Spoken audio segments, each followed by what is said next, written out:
You know how it goes. As the years pass, common knowledge slips away faster than you can say, "What's that thingamajig for?" Just think, our grandkids will probably be scratching their heads over the buttons on our old school phones. So it's no wonder that some ancient artifacts have got us all stumped too. Take a look at this funky object. Any guesses on what it is? A musical instrument, a toy, or maybe something out of this world? Beats me, and even the experts have no exact answer. This little guy is a Roman dodecahedron, discovered by some amateur archaeologists near Lincoln, England. It's shaped like a fist and made of a mix of metals. Now, as for what this thingy was used for, that's the million-dollar question. Supposedly, these guys were all the rage back in the day in northern Gaul and Roman Germany. According to some ancient maps, similar dodecahedrons have turned up in Europe, Britain, and even along the maritime Silk Road in Southeast Asia. The plot thickens as more and more of these dodecahedrons pop up. Some had wax inside, leading scientists to think they were candle holders. Others think they might have been used for knitting gloves, since none have been found in warmer regions. There's even one found in Geneva with zodiac signs etched on it, sparking some woo-woo theories about fortune-telling. And now a fresh discovery has got everyone's head spinning. Could this be some kind of sacred tool for the Romans? Who knows? Maybe it's the first multi-tool ever, invented way before Swiss Army knives were a thing. Carved stone balls from Scotland are another historical mystery. They most likely date back to the late Neolithic period and come in various types, from sandstone to granite. They're all roughly the same size and have intricate, evenly spaced patterns of circular bosses or knobs. Most of these designs have 6 bosses, but the number can range from 3 to 160. Some of these balls are more skillfully crafted than others, and a few even have extra decorations. There are over 400 carved stone balls and mostly found in Scotland, although some have turned up in northern England and Ireland. These stone balls rarely show signs of damage or use, and there are no clues that would give away their function. Most experts think they weren't practical tools, but had some symbolic or social importance, probably a sign of power or prestige within their communities. The Folkton drums are the 3 stone cylinders from Neolithic Britain, discovered in the late 19th century in a burial mound in East Yorkshire. Nothing similar has been found anywhere else in the British Isles from any prehistoric period. Each drum is decorated with unique designs covering the sides and domed tops. The decorations are mostly geometric, arranged in panels with stylized human faces peeking out from 2 of the drums.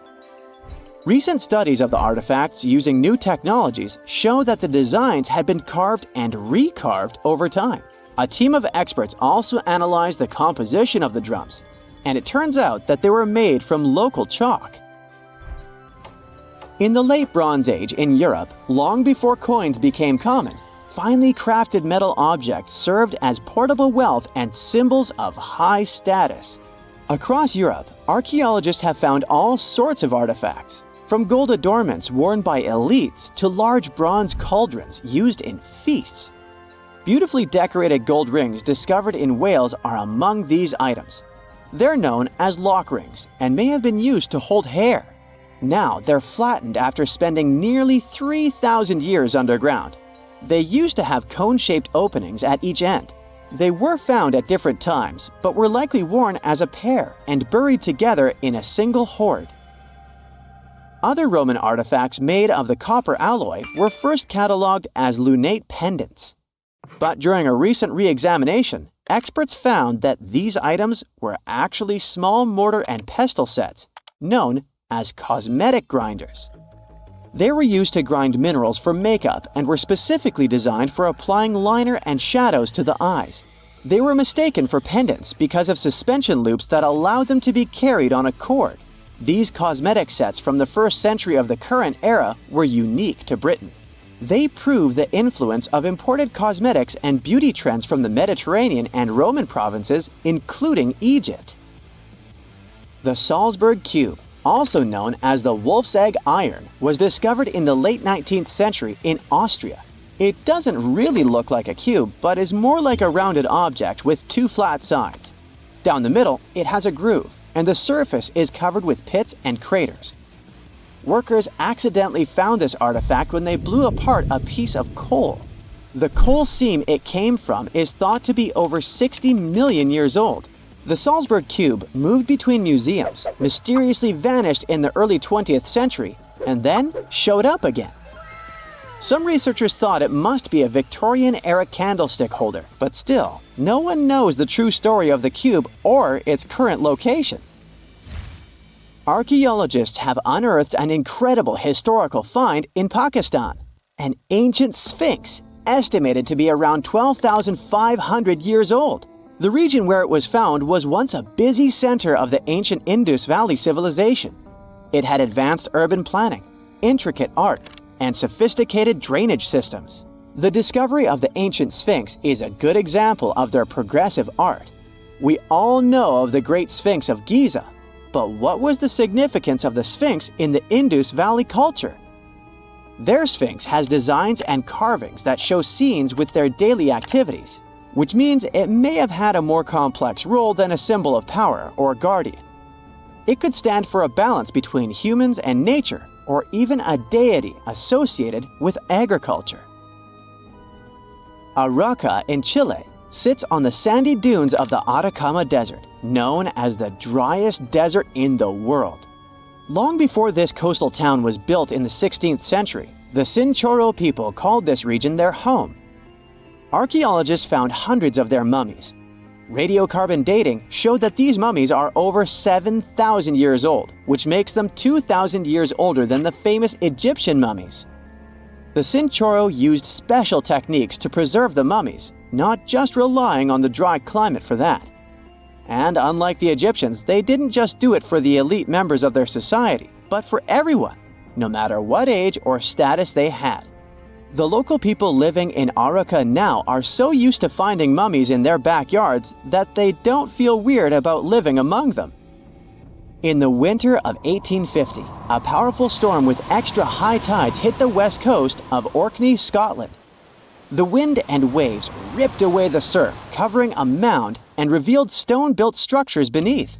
A local antiquarian decided to dig up the village that he thought was from the Iron Age. He managed to unearth the remains of 4 houses and many artifacts from 2 villages.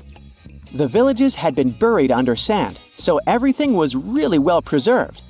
Carbon dating wasn't a thing back then yet, so it was tricky to tell the exact age of the villages.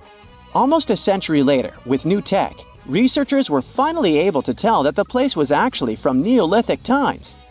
You can still see stone dressers and box beds in the prehistoric houses. Archaeologists and historians working on the famous Terracotta army think that it might have been inspired by or modeled on ancient Greek sculptures. It would mean there was a cultural contact between East and West much earlier than we thought, long before the Silk Road trade route.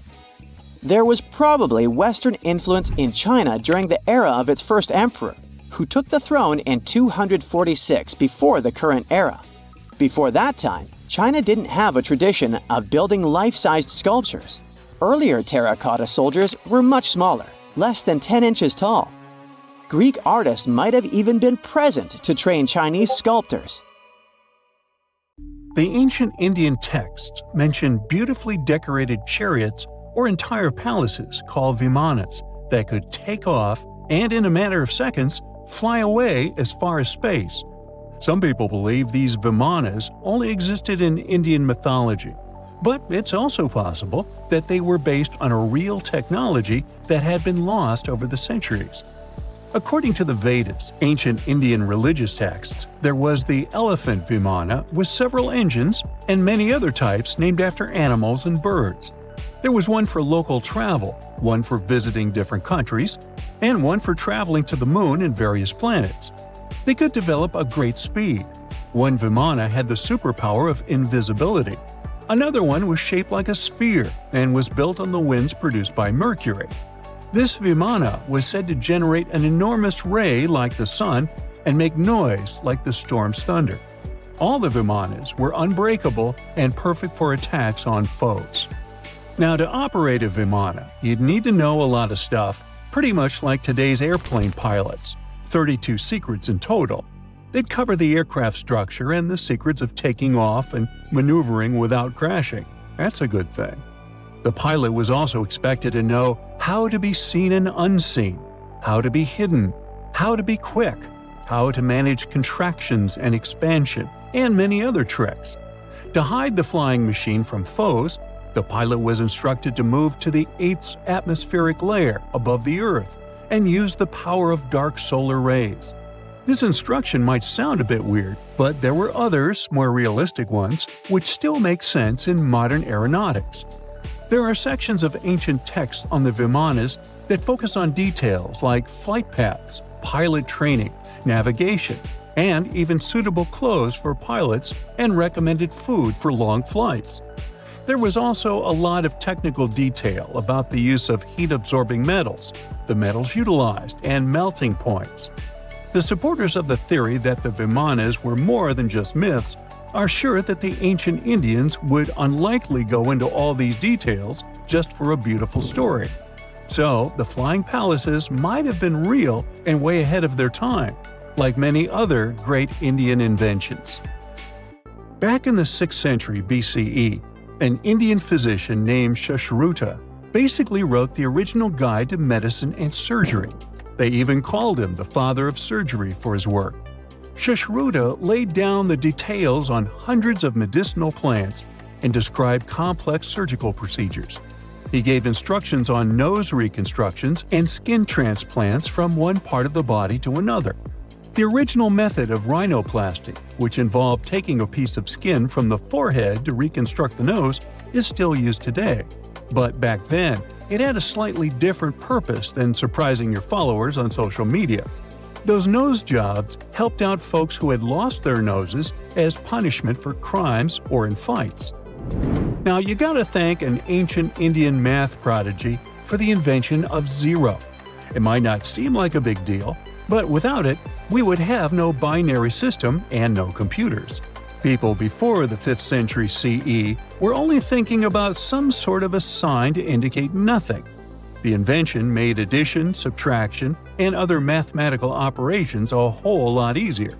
You can see the oldest zero in existence carved in the wall of a temple in Gwalior, India. The Indus Valley civilization was using rulers in 1500 BCE and earlier. Made from ivory, these rulers were found during excavations in what is present-day Pakistan and northwestern India. They were widely used in architecture with amazing accuracy. They had units corresponding to slightly over 1 inch that were marked with precise subdivisions within 5/1000ths of an inch. The next invention is more of a concept than a physical item. Standardization is all about setting the rules based on a bunch of people, things, or interests. One of its cool applications that we've all gotten used to is standard weights. Whether you're using pounds or kilograms, you need these universal measurements for weight, right? For this, we owe a big shout-out to the merchants from the Indus Valley civilization who lived around 4,000 years ago. They were measuring everything from food grains to fancy luxury goods using these standardized weights. And their weights had decimal and binary mathematical systems going on. They didn't have high-tech gear, but they pulled off some serious precision using complex calculations and even sand for construction. Their art of standardization made its way to Persia and Central Asia, basically becoming the global weight-watching standard. So, if yoga is your go-to exercise, you definitely have a personal reason to appreciate the ancient Indian geniuses. Over 5,000 years ago, during the rule of the Indus Sarasvati civilization in northern India, yoga was first mentioned in the Vedas. Yoga was refined and shaped over the centuries until it grew into a massive teaching with over 200 sacred writings dedicated to this way of obtaining enlightenment. At the beginning of the current era, yoga got a new trajectory thanks to a Hindu writer who laid down a system of yoga in his text, the Yoga Sutras. It became a whole-body rejuvenation, a life-extending practice with poses that you are still doing on the mat today. Yoga has reached the Western world only in the 19th century, and it caught on like wildfire. Chess, the all-time top game for intellectuals, is also an Indian invention. Its ancestor was called Chaturanga, and it was a strategic board game that started gaining popularity around 3,000 years before the current era. This early Indian version of chess was played by 4 people, not 2, and had 64 squares. Each player had 8 pieces, ranging from pawns to kings, bishops to knights. And there was no standard 6-faced dice. They rolled with an oblong one. Players facing off were actually allies, forming 2 teams based on the direction they sat. Chess, that we know and love today, was first mentioned in ancient Indian literature in a legend. It said that the wife of a villain called Ravana had invented the game to amuse him. Now, the word shampoo comes from the Hindi word, which means to soothe or knead. The substance was invented in India in 1762 and was originally used for head massages, hence the name.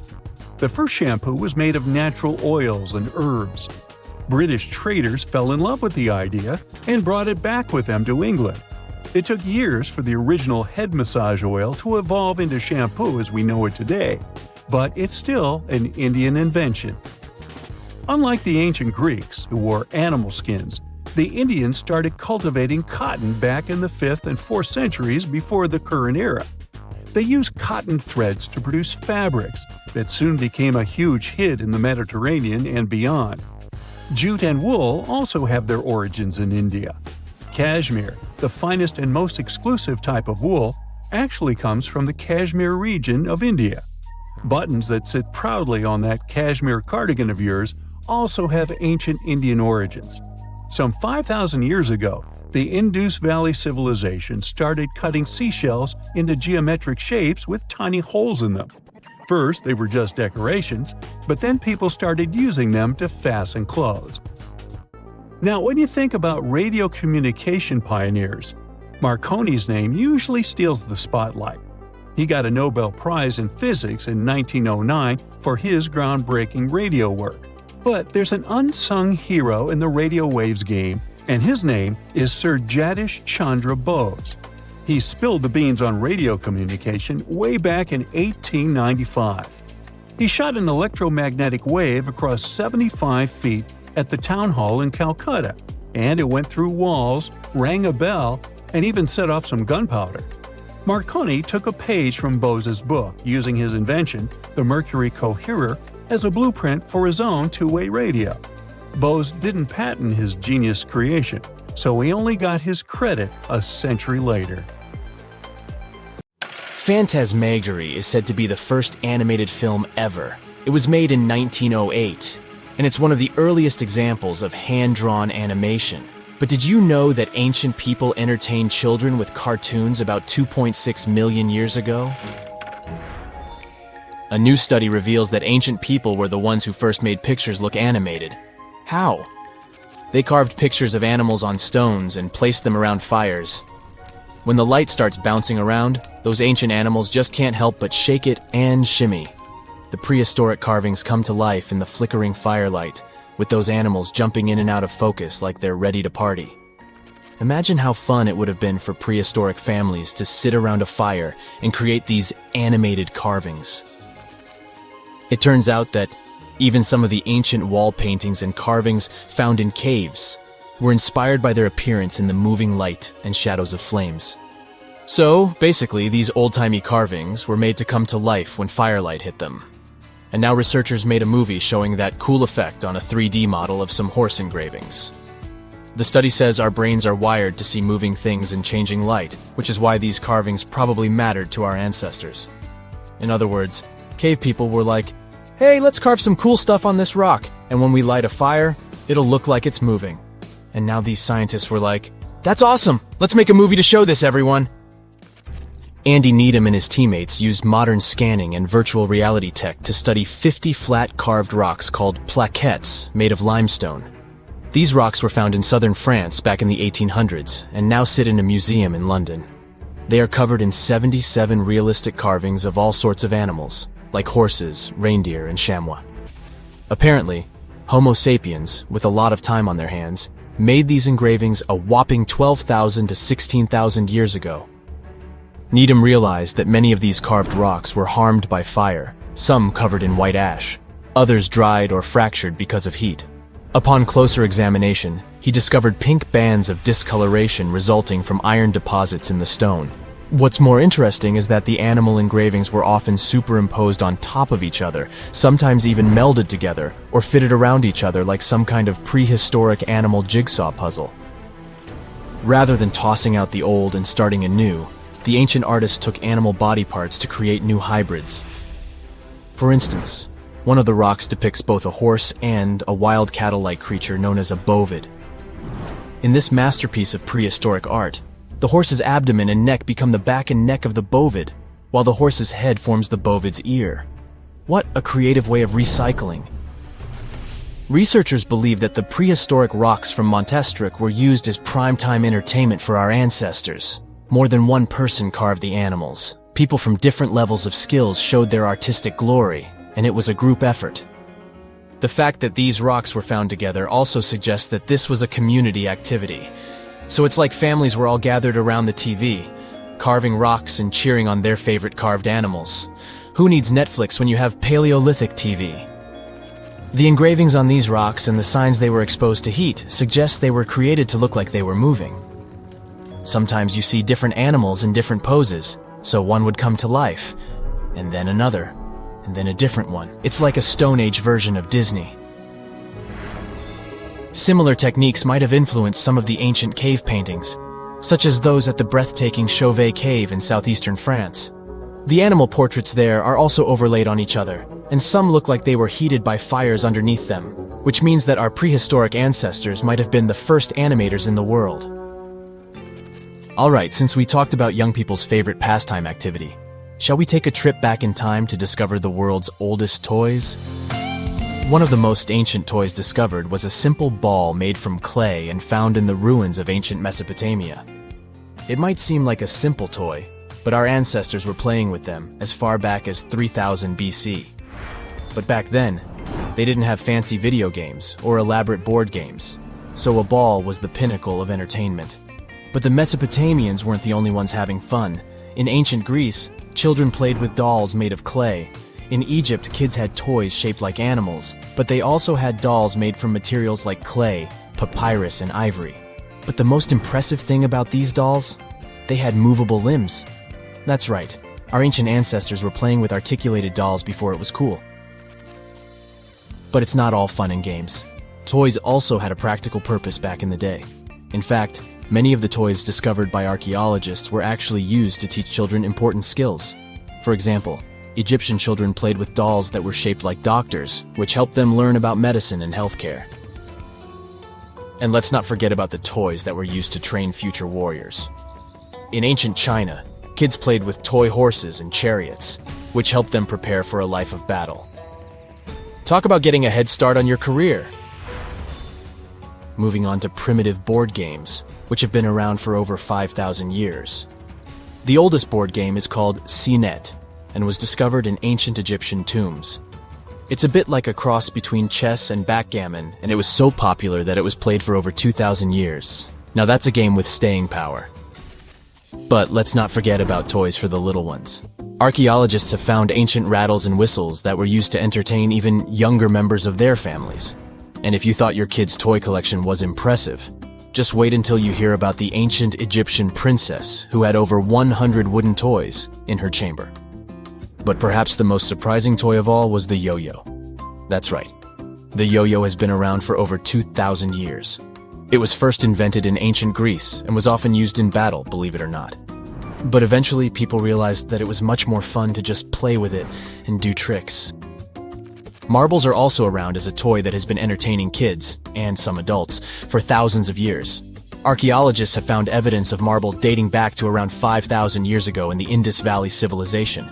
Back in those days, marbles were made from all sorts of things. Want to take a wild guess? Okay, I'll tell you. Fruit pits and small pieces of smoothed stone. That's right, those ancient kids were getting creative with their playthings. Some artisans even went the extra mile and crafted marbles from clay. Let's head back to ancient Egyptians and their adorable miniature boats made from ivory, wood, and clay. These miniatures may be acknowledged as toys, but they were also meant to represent crossing over to the other side. Viking kids had similar types of items too. A wooden toy boat over 1,000 years old was found on a farmstead near the coast of Norway. This toy looked like a real boat, and it would have been the ultimate cool thing, just like how kids today go nuts over race cars and drones. You can imagine little ones back then showing off their toy boats to their friends. Many of these toys are still pretty fun to play with today. There are many others left aside, like toy soldiers and spinning tops. Do you want to know more about ancient toys or gadgets from the early days of cinema? Before we get into the reason why and how there are pyramids all around the world, let's talk about some of the examples. I'll start with the Pyramid of the Sun in Mexico. These folks really knew how to build a city. Their well-planned urban center spanned over 7 square miles and boasted several pyramids. But the Pyramid of the Sun is the most impressive. This giant pyramid was built way back in 100 CE and is one of the biggest structures of its kind in the whole Western Hemisphere. It's so big that it's 216 feet high above the ground. If you ever find yourself in this ancient city, you won't be able to miss the Pyramid of the Sun. It's right there on the east side of the Avenue of the Dead, the city's main north-south street. To build this incredible pyramid, around 1 million cubic yards of material were used, including a special kind of red volcanic rock called hued tizontal. Impressive, huh? We don't know too much about the people who built the Pyramid of the Sun or its purpose. But archaeologists believe there was once a temple on top of it. When explorers went below the pyramid in the 1970s, they found a bunch of cool tunnels and chambers. In 2011, they even found a secret stash of clay pots, obsidian pieces, animal bones, human figurines, and a mask. Who knows what other secrets the pyramid is hiding? If you decide to see this one, you must climb the pyramid using the 248 uneven steps on the west side. Watch your step. Sudan got some pyramids too. Nubian pyramids aren't as big as the ones in Egypt, but they still got around 200 of them. These ancient pyramids have been home to the tombs of the pharaohs of the Meroitic kingdom for almost 1,000 years, who ruled Egypt from Nubia to the Mediterranean Sea. The pyramids at Meroe were constructed using granite and reddish sandstone. Oh, and did you know that Sudan has more ancient pyramids than Egypt? The Kushite pyramids depict the indigenous architecture and burial traditions of Nubia's Napata and Meroe kingdoms, which ancient Egypt influenced. Meroe, the burial site of over 40 queens and kings, is the most extensive Nubian pyramid site. The tomb walls depict mummified royals bedecked in jewelry, their wooden caskets containing bows, quivers of arrows, and other artifacts pointing to the Meroitic relationship and trade with Egyptian and Greek civilizations. So if you're looking for some ancient tombs to explore, you may consider skipping the crowds in Egypt and heading on down to Sudan. Let's fly to Iraq to see some more pyramids. Ziggurats have fancy receding layers and tiered temples. Instead of a smooth exterior, it has tiers like a cake. Perfect for all the important work and rituals that went on inside. You can find these towering structures scattered throughout Iraq and Iran, and they're a real testament to the power and skills of the people who built them. One of the biggest and most impressive ziggurats is the ziggurat at Ur. It's basically a giant rectangular pyramid that stands a whopping 70 to 100 feet tall, with 3 levels of terraces and a temple on top. Can you imagine how many baked bricks it took to build that thing? Try 720,000 for just the lower portion. This particular ziggurat was built for Sumerian king Ur-Nammu. Similar to other ones, this pyramid has been around for thousands of years, so it got a little rough around the edges.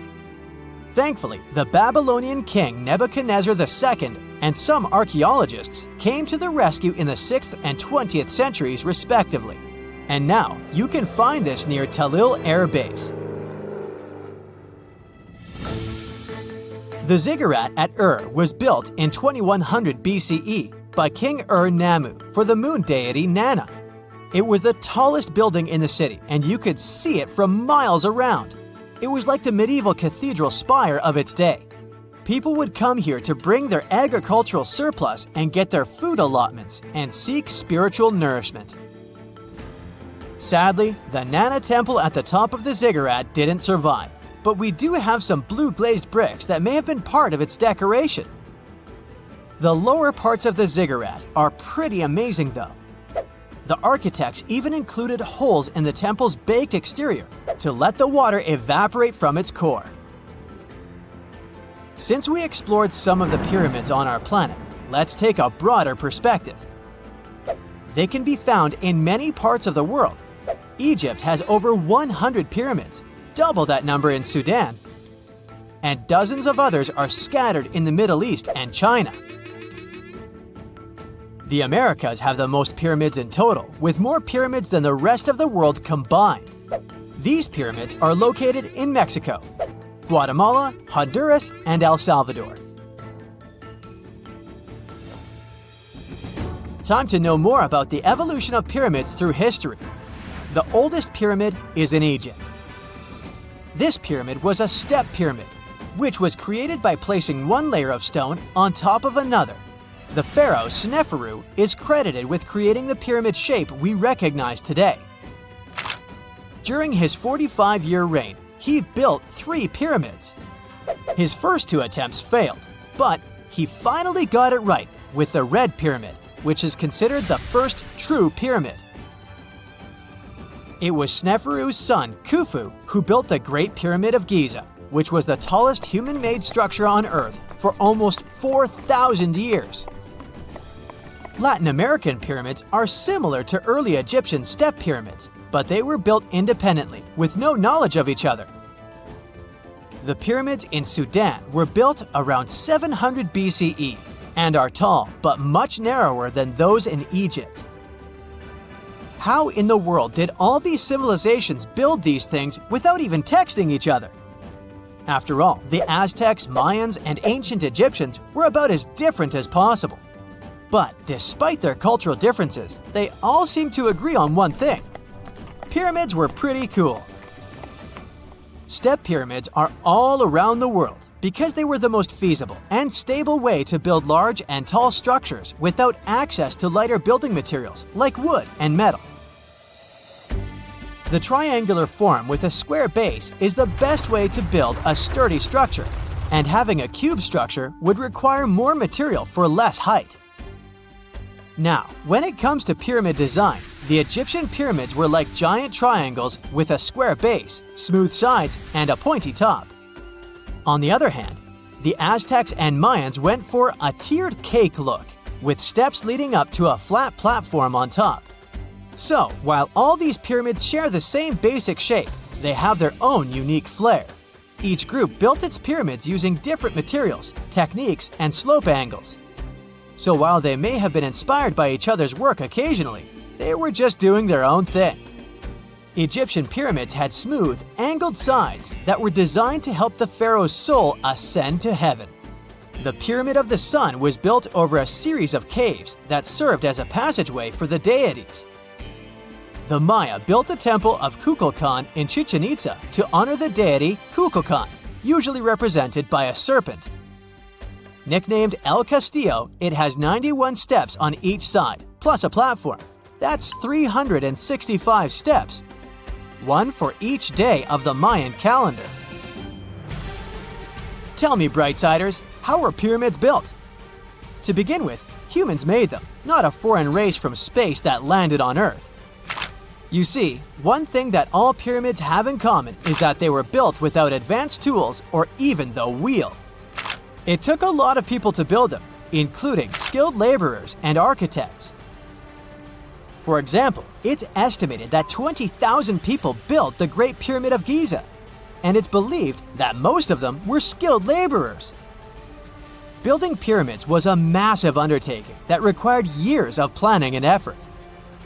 The Great Pyramid at Cholula, Mexico, took 600 years to complete. It's 1898, and you're taking part in excavations in Saqqara. This place, not far away from Cairo, is full of ancient tombs and pyramids. You're in your Indiana Jones mood and hope to find something really phenomenal to become famous. Gold, manuscripts, treasure maps, mummies of famous pharaohs. Wait, a wooden bird? You're really disappointed as it looks like a regular toy. An old one, but still. Little do you know that years later, someone would propose that your bird was actually an ancient monoplane. So the artifact, nicknamed the Skara bird, is made of a sycamore tree. The birdie has a wingspan of just 7 inches and weighs around 40 grams. A perfect original souvenir from Egypt, I would say. It's over 2,000 years old and looks pretty plain, without any carvings of feathers or other intricate ornaments. It has a beak and eyes, though, which makes our find look like a hawk, the emblem of the deity Horus. Its tail is rather unusual as it's squared, looks weirdly upright, and it seems like the sunken part of it was the place for a now missing piece. Humans love solving a good mystery, so there have been several attempts to explain the use of the birdie. First, quite simply, is that it was a ceremonial object. The second idea is that it was a toy for a child from some well-off family. It could have been some sort of boomerang, which was a popular concept in ancient Egypt. Then there was a theory that the bird had been used as a weather vane. But this one has been debunked as the figure doesn't have any holes or markings, except for the one made at the museum in Cairo to fix the exhibit on a stick. So there was no way to hang it in the past. Almost a century after the bird was found, Egyptologist Dr. Khalil Masiha proposed a new theory that it could have been a model of a monoplane. He believed the bird was missing a horizontal tailplane. Otherwise, it had its wings set at a right angle, similar to that of modern planes. It could have worked to generate the aerodynamic lift necessary for flights. Dr. Masiha also claimed that it was common at that time to place miniature models of technological inventions in tombs. So, did the ancient Egyptians really invent the plane in 200 BCE? That would make the Wright brothers, who are considered the inventors of aviation, really upset. They made one of their first flights only in 1903. There's just one way to know for sure, and that is to test the model. But you know, the ancient museum in Cairo would unlikely let one of their cherished exhibits fly around like a toy. That's why glider designer Martin Gregory built a similar model, this time of balsa wood, and concluded that even with the missing tailplane, the plane wasn't much of a flyer. Case solved? Not really. This didn't sound convincing enough to the History Channel, so they invited an aerodynamics expert to build another replica of the bird. He tested it in weather conditions similar to those in Egypt and was impressed with the little plane's abilities. So, if they did invent the prototype of a plane back in the times of pharaohs, it would be a good example of an oupart.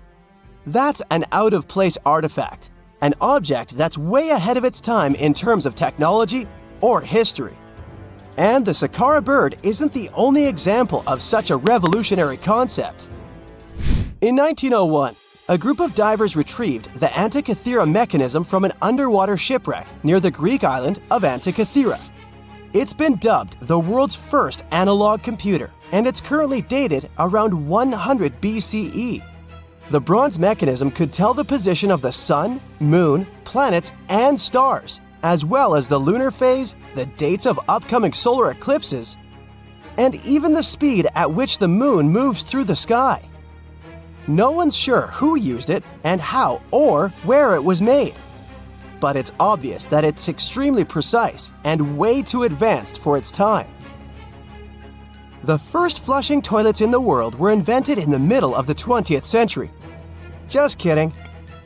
The ancient Minoans on the Mediterranean island of Crete and the Indus Valley civilization both came up with this brilliant invention at the same time, around 4,000 years ago. The plumbing and sanitation were so well done that no one managed to design anything better until 2,000 years later. One ancient Minoan lavatory was discovered at the Palace of Knossos. It looks like it had a wooden seat set over a tunnel that directed water from a rooftop reservoir to an underground sewer. Other varieties got water from jugs. Only the super rich people could afford all this glory. So if you wanted to shop for real estate back then, the flushing toilet would be a telltale sign you were in the rich neighborhood. Automated doors became a cool, seemingly new invention back in 1931. But the technology behind them is actually much older. Think the 1st century CE old. Mathematician and engineer Heron of Alexandria came up with a hydraulic system to open and close temple doors. To bring it into action, you need to light a fire to produce heat. There was a brass pot under the fire, half filled with water. The inventor connected the brass pot to containers that acted as weights. When the fire was burning, the water moved into the containers. They went down and pulled the ropes. It was nothing like a supermarket door that opens in front of you before you even have time to think. Heron's door took hours to open, and there was no way to stop the process. That's why they only opened the doors once a day before people entered the temple, to add some mysticism at the temple during ceremonies. Spooky. Looks like the first ever battery was invented in Baghdad around 2,000 years ago. A German archaeologist found this oval-shaped clay jar in 1938. Scientists are still not sure what purpose it served and who exactly invented it. There is a theory that it was used for electroplating objects with precious metals. When they filled it with a weak acid like vinegar, the battery produced around 1 volt of electricity. Another theory says it was a vessel for sacred scrolls. Would you like to buy contact lenses designed by Leonardo da Vinci himself? In 1508, he invented a glass lens with a funnel on one side. You were supposed to wear it with water inside to improve your vision. Sounds a bit uncomfortable, doesn't it? So, around a century later, French scientist René Descartes decided to improve the idea and make the cornea contact the future lenses. Contacts because they contact your eyes, get it? The glass tube with liquid did help improve vision, but blinking was sadly impossible. 2.5 centuries later, new technologies in the glass industry let scientists design contacts that would fit in the eye and even let the wearer blink. Thanks, guys!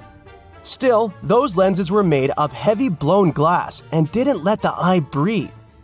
About 50 years later, contacts became plastic, lightweight, unbreakable, and scratch-resistant, but still covering the entire eye. And then, in 1948, an English optical technician accidentally sanded down a plastic lens and figured out they'd still be in place even if they covered only the cornea. Imagine you're living in 19th century London and need to send a message to New York. It would have taken about 10 days to get there by ship. So when delivery time went from days to hours in 1858, it was a true sensation. The first message was sent by Queen Victoria herself. It was all made possible thanks to the Transatlantic telegraph cable, running under the ocean. Sadly, the new cool invention only lasted a few weeks. It took years to bring it back to life. Welcome to Rapa Nui, better known as Easter Island. It's a tiny speck in the vast Pacific Ocean, 2,200 miles away from the coast of Chile. This island is most famous for its eerie moai statues. This place is also home to one of the most mysterious writing systems in the world, called Rongo Rongo. We found it on 27 small wooden tablets. For years, historians have been arguing about the true history of these tablets, and now we might have found the truth. Humans first set foot on this island in the 12th century. For many years, it was home to the Rapa Nui people.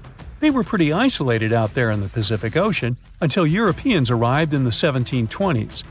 Europeans brought with them lots of troubles, leaving only a small fraction of the native population alive.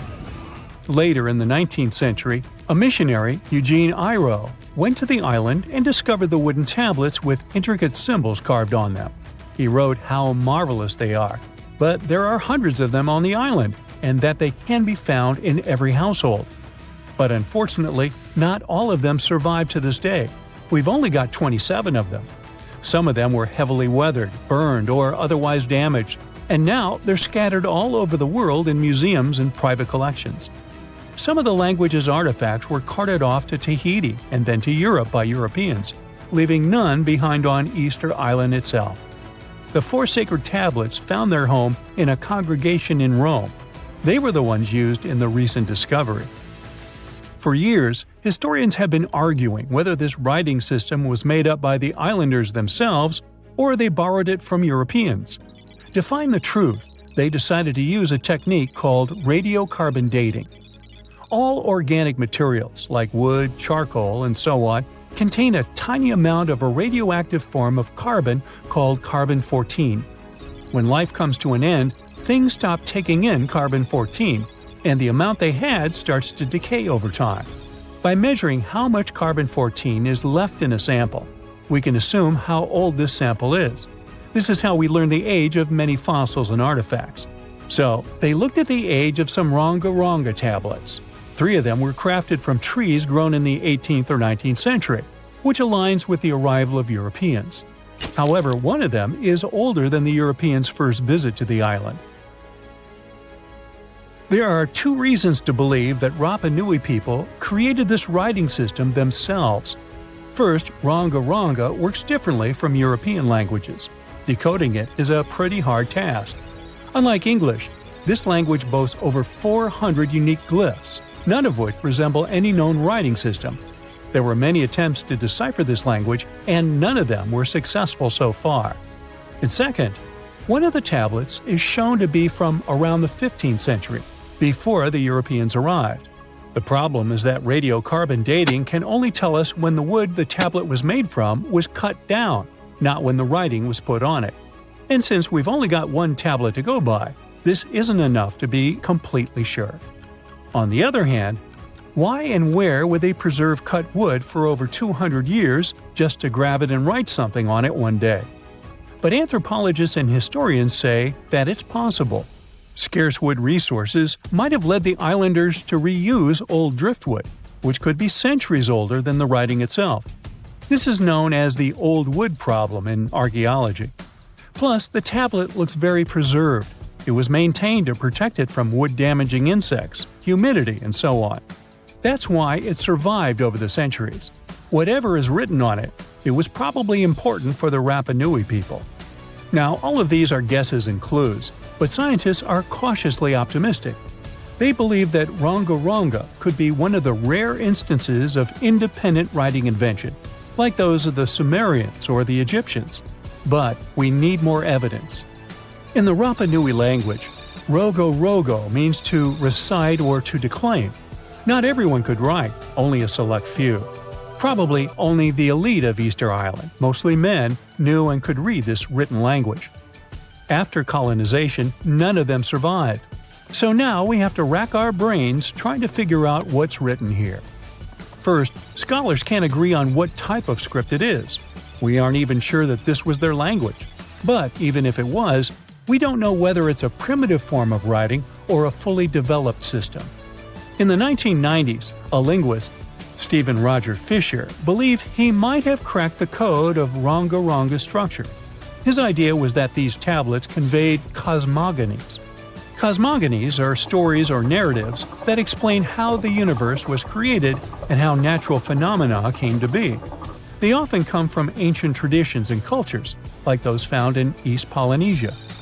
The tablets could have talked about things like how the world began, where everything came from, and how different aspects of nature, like the stars or the mountains, were formed. This would also explain why only the wise elite could write. Fisher thought that Rongo Rongo is a mix of logographic and semasiographic systems, which means that some symbols represent spoken words, while others represent ideas or concepts. But deciphering them would be very hard because it requires extensive memory and knowing context, because the symbols are more like hints than complete expressions. However, other language experts disagreed with his ideas, saying there were problems with how he put together his theory. Unfortunately, Fisher couldn't prove this hypothesis. Maybe these are just drawings.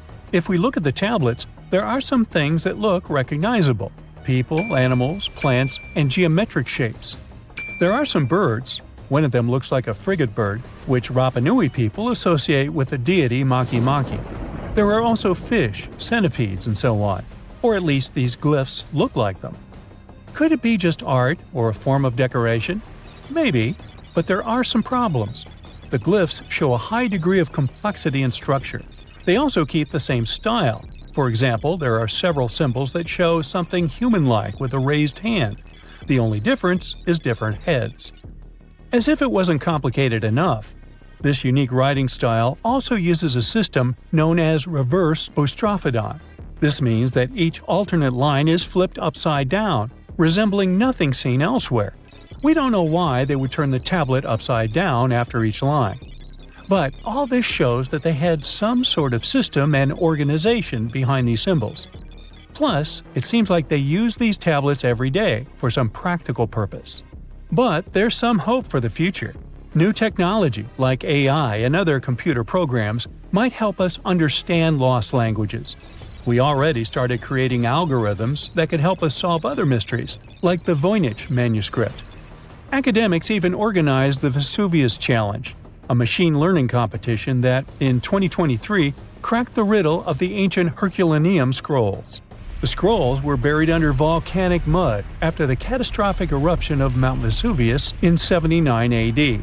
In real life, the scrolls are very fragile, so deciphering them would be a very hard task.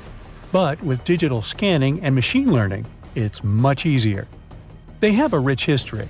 They most likely belong to the personal library of an Epicurean philosopher named Philodemus. These scrolls contain very important insights into Greek philosophy and Latin literature. If we decipher more of them, we'll learn more about the rich history of the Roman Empire. You have heard about Nikola Tesla. You have definitely heard about the Great Pyramids in Egypt. But what if I told you that Tesla may have probably uncovered the ancient mystery surrounding the pyramids? Wait, what? Is this a crossover episode?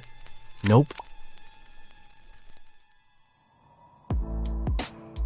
It's highly probable that the secrets of the pyramids are hidden in plain sight. But first, let's recap what we know about the pyramids. What's so mysterious about them? I mean, they are just old quirky buildings, aren't they? One of the biggest questions is how they were built. Some people think that the pyramids were created by people using only their hands and muscles. But others think that there might have been some kind of crazy energy source that we don't know about yet. Like, what if aliens helped out or something? Just kidding. But this idea of some unknown energy source being used to build the pyramids has been around for ages. Even in old texts, like the pyramid texts, it talks about how the gods gave us something to build a great power. So maybe there was something really powerful and mysterious going on back then? Who knows? Back in the early 1900s, he got obsessed with the Great Pyramids of Egypt. He read numerous books about these ancient structures and was blown away by how much energy they seemed to have.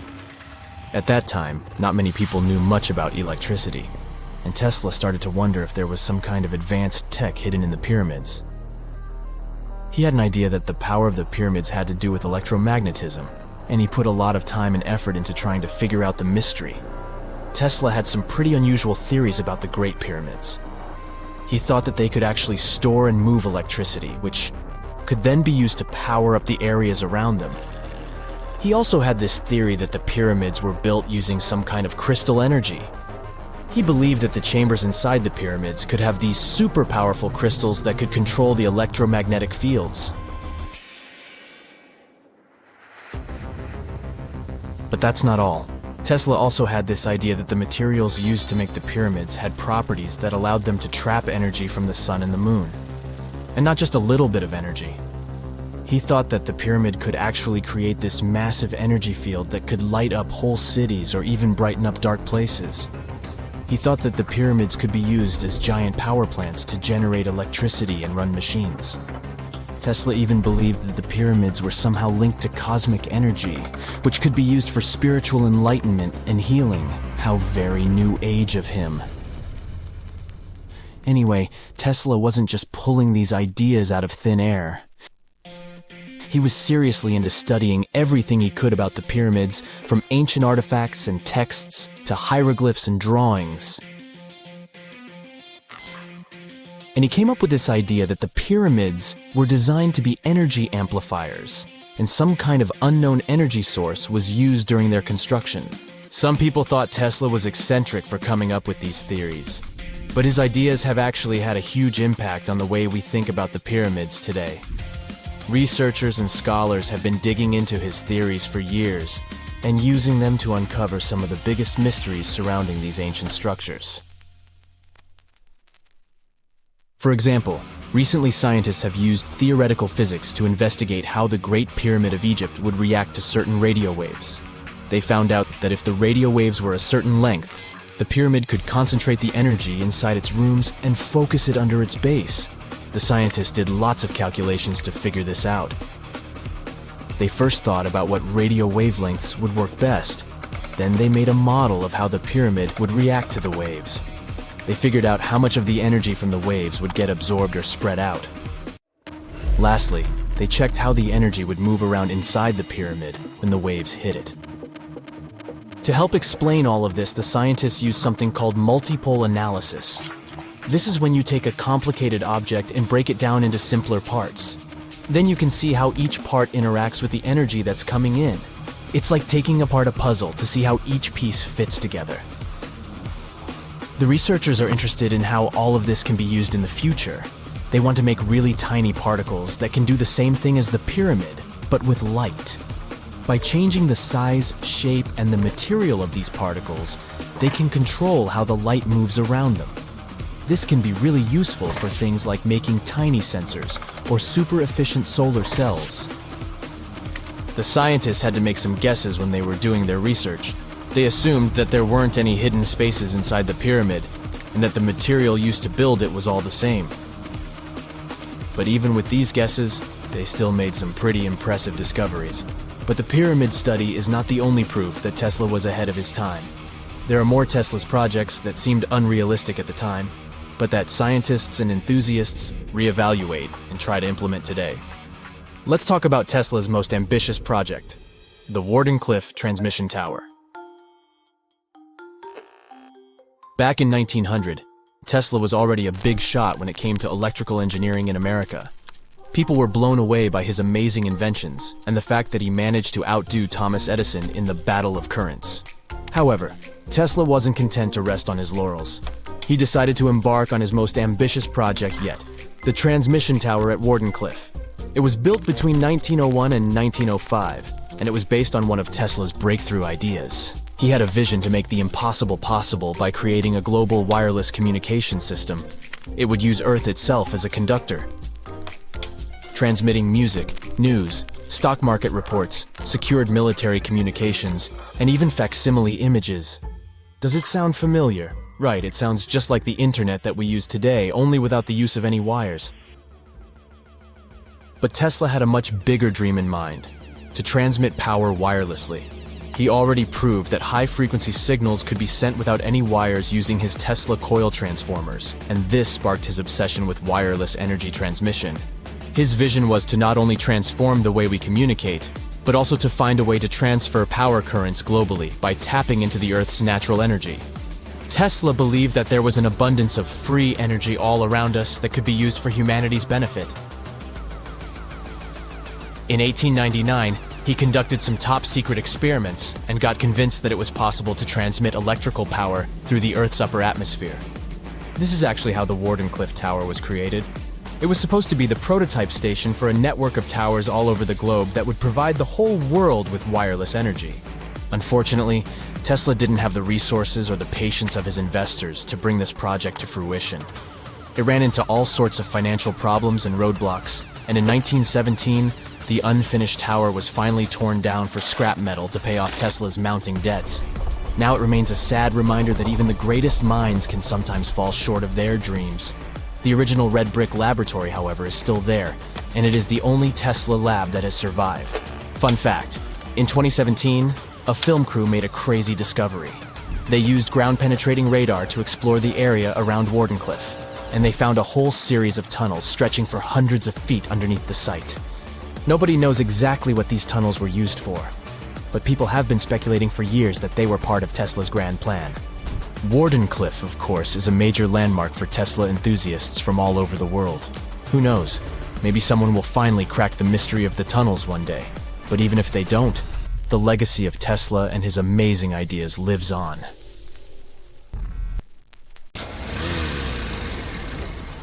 And now we're off to almost 5,000 years ago. Let me take you to ancient Egypt, where back in 2550 BC, guess what? The construction of the Great Pyramids of Giza started. People learned to build cathedrals and skyscrapers, but it wasn't until recently that these massive buildings appeared. It's still a mystery to even modern scientists how these pyramids were built 5,000 years ago. No wonder they are one of the 7 wonders of the ancient world. They're also the oldest of them and the only wonder of the ancient world that still exists in the 21st century. It must have taken a lot of cooperation to build a thing that massive, even for today's metrics. But the Giza pyramids weren't the first pyramids ever. The first one, called the Step Pyramid, was built around 80 years before the first pyramid of Giza in 2630 BC for King Djoser. It wasn't meant to be extraordinary, but ended up being quite impressive. It was a pyramid of 6 stepped layers of stone. It was 204 feet high, which is as tall as a 19-story building. And it was the tallest building that existed at that time. It wasn't just a pyramid though, it was surrounded by a whole complex of buildings, including even courtyards.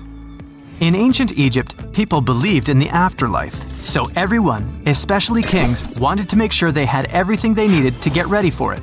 Here's why the pyramid complex was perfectly supplied with a lot of objects people used every day. The complex included a pyramid and a kind of a palace. Those buildings had many things the king loved and might need one day, like furniture, food, and gold vessels.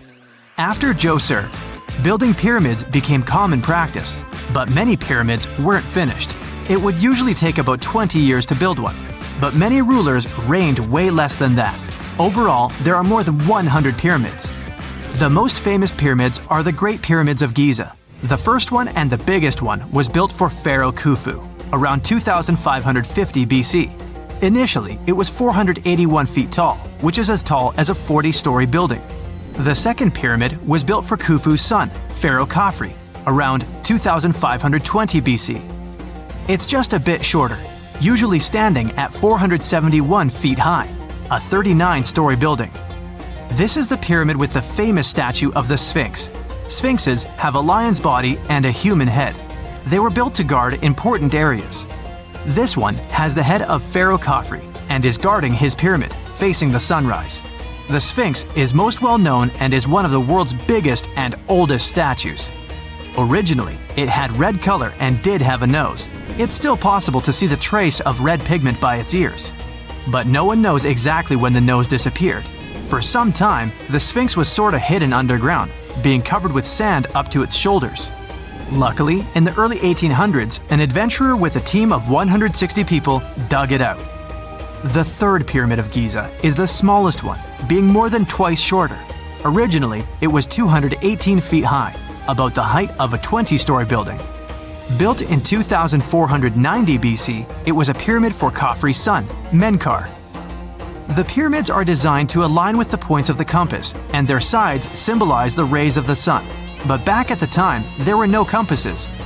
Ancient Egyptians figured out the directions themselves, and with amazing precision. To align the pyramids, they used 2 constellations. Originally, the pyramids were covered in smooth white limestone and had a gold-silver top to reflect the sun. Later, the white limestone was taken from the pyramids by other kings and used for other buildings.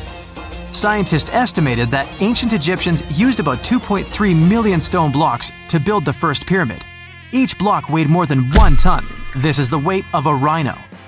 Some blocks were even bigger, being almost as heavy as an elephant. 4.5 millennia ago, there was no modern equipment to help build it. There were no machines, no wheels, and even no steel. The only metal available to them was copper. Even today, scientists aren't sure how the Egyptians managed to build the pyramids. There are no records left that would shed light on it. Some even think that Egyptians wanted to keep it as their secret and didn't even record it on purpose. Many believe that poor people and foreigners built the pyramids, but it's not true. Actually, the builders were very skilled workers, and they were fed and paid well. The archaeologists claim that the builders lived in a nearby temporary city and were a highly organized community with a strong leader. Scientists say that around 20,000 people worked on each pyramid complex, and it took about 20 years to build each. It probably was a national project. The construction site was large in resources, and food and essentials were likely to be contributed from all parts of Egypt. Even with all that support, it remains unclear how people managed to cut, transport, and assemble those huge stones. One of the theories suggests the stones were most likely transported on boats down the Nile River. Then, there was a harder part. They had to be moved to the construction site. For that, they probably used wooden sleds. It wasn't very hard to pull them because the sand mixed with the right amount of water was pretty slick. And 10 people could move a sled even with a rock weighing 1 ton pretty easily.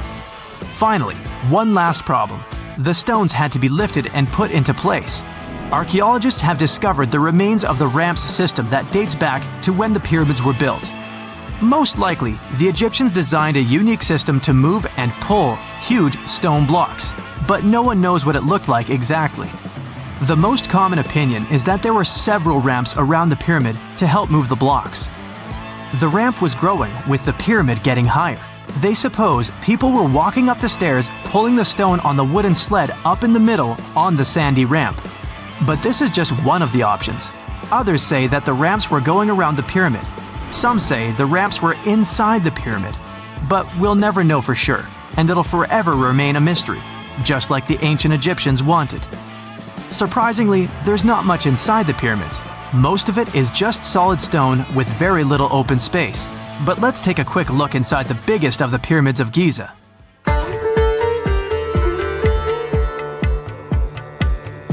From the entrance, there are 2 stairs, one going down and the other one going up. The descending one takes you to a chamber located underground. That's where the pharaohs are, but not in this pyramid because Khufu wanted to stay higher. The underground room is partly unfinished. The room with Khufu's sarcophagus is called the King's Chamber. It's upstairs and then through the tall and long Grand Gallery. Below the King's Chamber, there's a room called the Queen's Chamber. There are no queens though, and no one is sure why the room is called this. Unfortunately, none of these have any hieroglyphs on the wall. They're just bare. If you want to see them, you should go to the other rooms that are decorated. Those pieces of art are depictions of ancient Egypt's culture and daily life. The texts allow researchers to study their language and grammar. Sadly, the treasures that once were here in the pyramid are long stolen. From that room, there are several tunnels for an unknown purpose. There are many tunnels and passages inside the pyramids. There are many chambers and shafts and secret ways. Scientists have been sending little robots with cameras there for some decades already. And the robots did discover another chamber a bit upstairs with hieroglyphs on the walls. But even today, much of the pyramids is still unknown, and there's no so-called building plan of the pyramids. Egyptians did create a mystery no one can crack for 4,500 years already. Scientists recently started to X-ray the pyramid to learn what's inside it without entering it and its narrow, mysterious tunnels. Imagine working 7 days a week on a large-scale construction site. You, along with thousands of others, carry millions of stone blocks and put them on top of each other according to a complex system. You work without modern construction equipment. You have no air conditioning or constant access to water. It's so hot outside that you can fry eggs on the road. You've been building the pyramid for decades, and now, when it's finally done, you enjoy the result of the colossal work of thousands of people. You're looking at a giant cultural monument of global value that will freeze in time and amaze people for tens of thousands of years. A few thousand years have passed. People in the 21st century see the pyramids and are like, wow, I can't believe humans have built this. Yeah, the people who built the pyramids wouldn't have appreciated such a theory. But actually, there are reasons to believe that people built it using some fantastic technology. From the outside, it seems the Great Pyramids are just big triangles of stone. People just put some heavy blocks on top of each other, and that's it. In fact, the design seems too perfect to be true. The pyramid consists of more than 2 million blocks. They lay so close to each other and are so even that you couldn't squeeze even a thin sheet of paper between them. Scientists still can't figure out the exact technology for building the Egyptian pyramids. One of the biggest and most famous is the Great Pyramid of Giza. This huge construction, well known all over the world, has one big secret. There should be a capstone on top of the pyramid. It's a triangular-shaped stone block, a small pyramid on top of a huge one. It's also called a pyramidion. The builders of ancient Egypt made it out of granite and limestone and covered it with gold. No records or old drawings prove that there was a pyramidion at the top of the Great Pyramid of Giza. But there's another ancient Egyptian structure with such a triangle, the Red Pyramid. It was built before the Great One, and its capstone has survived to this day. Archaeologists have found and reconstructed it. But where could the capstone of the Great Pyramid be? It's a mystery that still has no answer. Some are sure that some thieves have stolen it from the top. Maybe they just climbed up and pushed the pyramidion down. It makes perfect sense. The capstone was probably the most valuable element of the pyramid. Many scientists and archaeologists still don't know its exact purpose. Some believe that this peak covered with gold glorified the pharaohs. The capstone reflected moonlight at night and illuminated the entire space around it. During the day, the capstone reflected sunlight with its shiny surface. You could have noticed it from afar. The top of the pyramid was a kind of guiding star for lost travelers. All other stone blocks of the pyramid consist of limestone. People polish them to make them look shiny. In the past, they were even glowing and reflected light. You could see glowing pyramids from space, although they looked like tiny lights. Over thousands of years, winds, sandstorms, and rains have changed the pyramid's appearance. If people had taken care of them all this time, they would have looked like something out of science fiction movies, or the pyramids from Las Vegas. But unfortunately, we will never see their original appearance.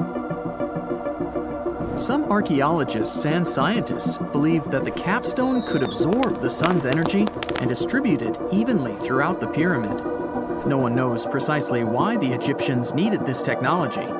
There's a theory the pyramids are ancient energy systems. The pharaohs applied this energy to use some unique technologies that were more advanced than all the achievements of the 21st century. And the triangular shape of the pyramids was ideal for boosting this electromagnetic energy. In theory, solar radiation, or electromagnetic forces, accumulated at the top of the pyramid, filled the inner rooms, and then went down the walls to the base. Any surface distortion could prevent the flow from spreading, so they had to create a perfectly smooth surface. That's why they installed the blocks so that nobody could squeeze a needle or razor blade between them. Many people believe in this theory because they built the pyramids from limestone. This material can hold energy inside itself. In the inner part, they created granite deposits to cause air ionization, that is, to create an electric charge. They also dug channels under the pyramid for water to transmit electricity. And at the top, they put a gold capstone, the best conductor of electricity. So, this is how you get a great power generator.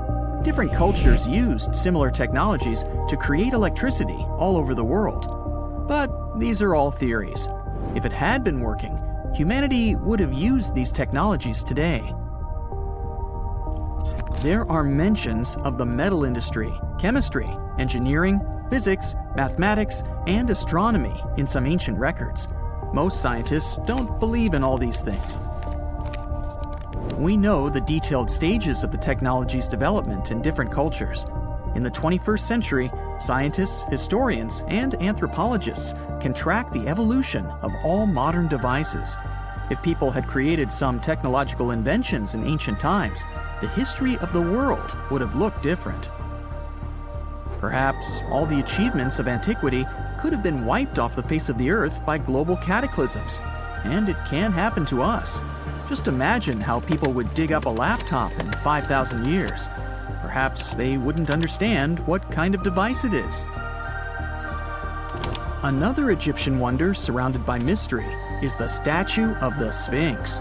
The Egyptians carved it out of a single massive piece of limestone about 4.5 thousand years ago. But scientists still don't know the exact date of its construction or who built it.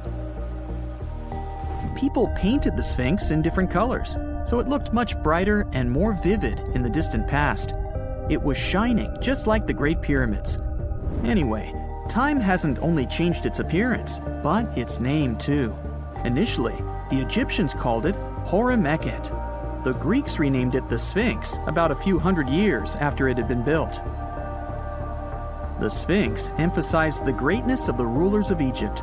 It also performed a symbolic function of a watchdog guarding the tomb of the pharaoh and the paths leading to it. This version sounds realistic, since archaeologists have discovered many secret entrances at the foot of the Sphinx. Perhaps these rooms and intricate tunnels lead to underground halls with treasures. And treasures don't always mean gold and jewelry. According to legends and theories, the Sphinx guards the Hall of Records, the storage of all humankind's knowledge. The information about the ancient mythical state of Atlantis could be there. You can find many detailed maps of the internal dungeons of the Sphinx on the internet. They show structures 12 stories deep under the statue. It looks like a small city filled with gold, scrolls of knowledge, and various ancient artifacts. But don't believe all these maps. These are just theories. Several thousand years have passed, but people have very little information about it. Archaeologists know that there are still many strange and exciting things about the Sphinx that are still undiscovered. Some locals are afraid to research because they believe they can awaken something terrible from the underground depths. Therefore, it's mostly scientists from other countries who conduct the excavations. In 1998, scientists discovered strange tunnels leading to empty rooms under the Sphinx. They realized that some people tried to get there through tunnels in the past, and maybe those people took all the treasures that were there. One of the legends says that some powerful artifact lays beneath the Sphinx. Its technology can change the whole world, but the locals are hiding it because it can damage the planet. Some believe that you can find evidence of unknown technologies painted on the granite walls in the pharaoh's tombs. But most likely, these paintings and signs tell us the myths and legends of ancient Egypt. But what if Egyptian symbols and drawings are detailed instructions for using ancient technologies?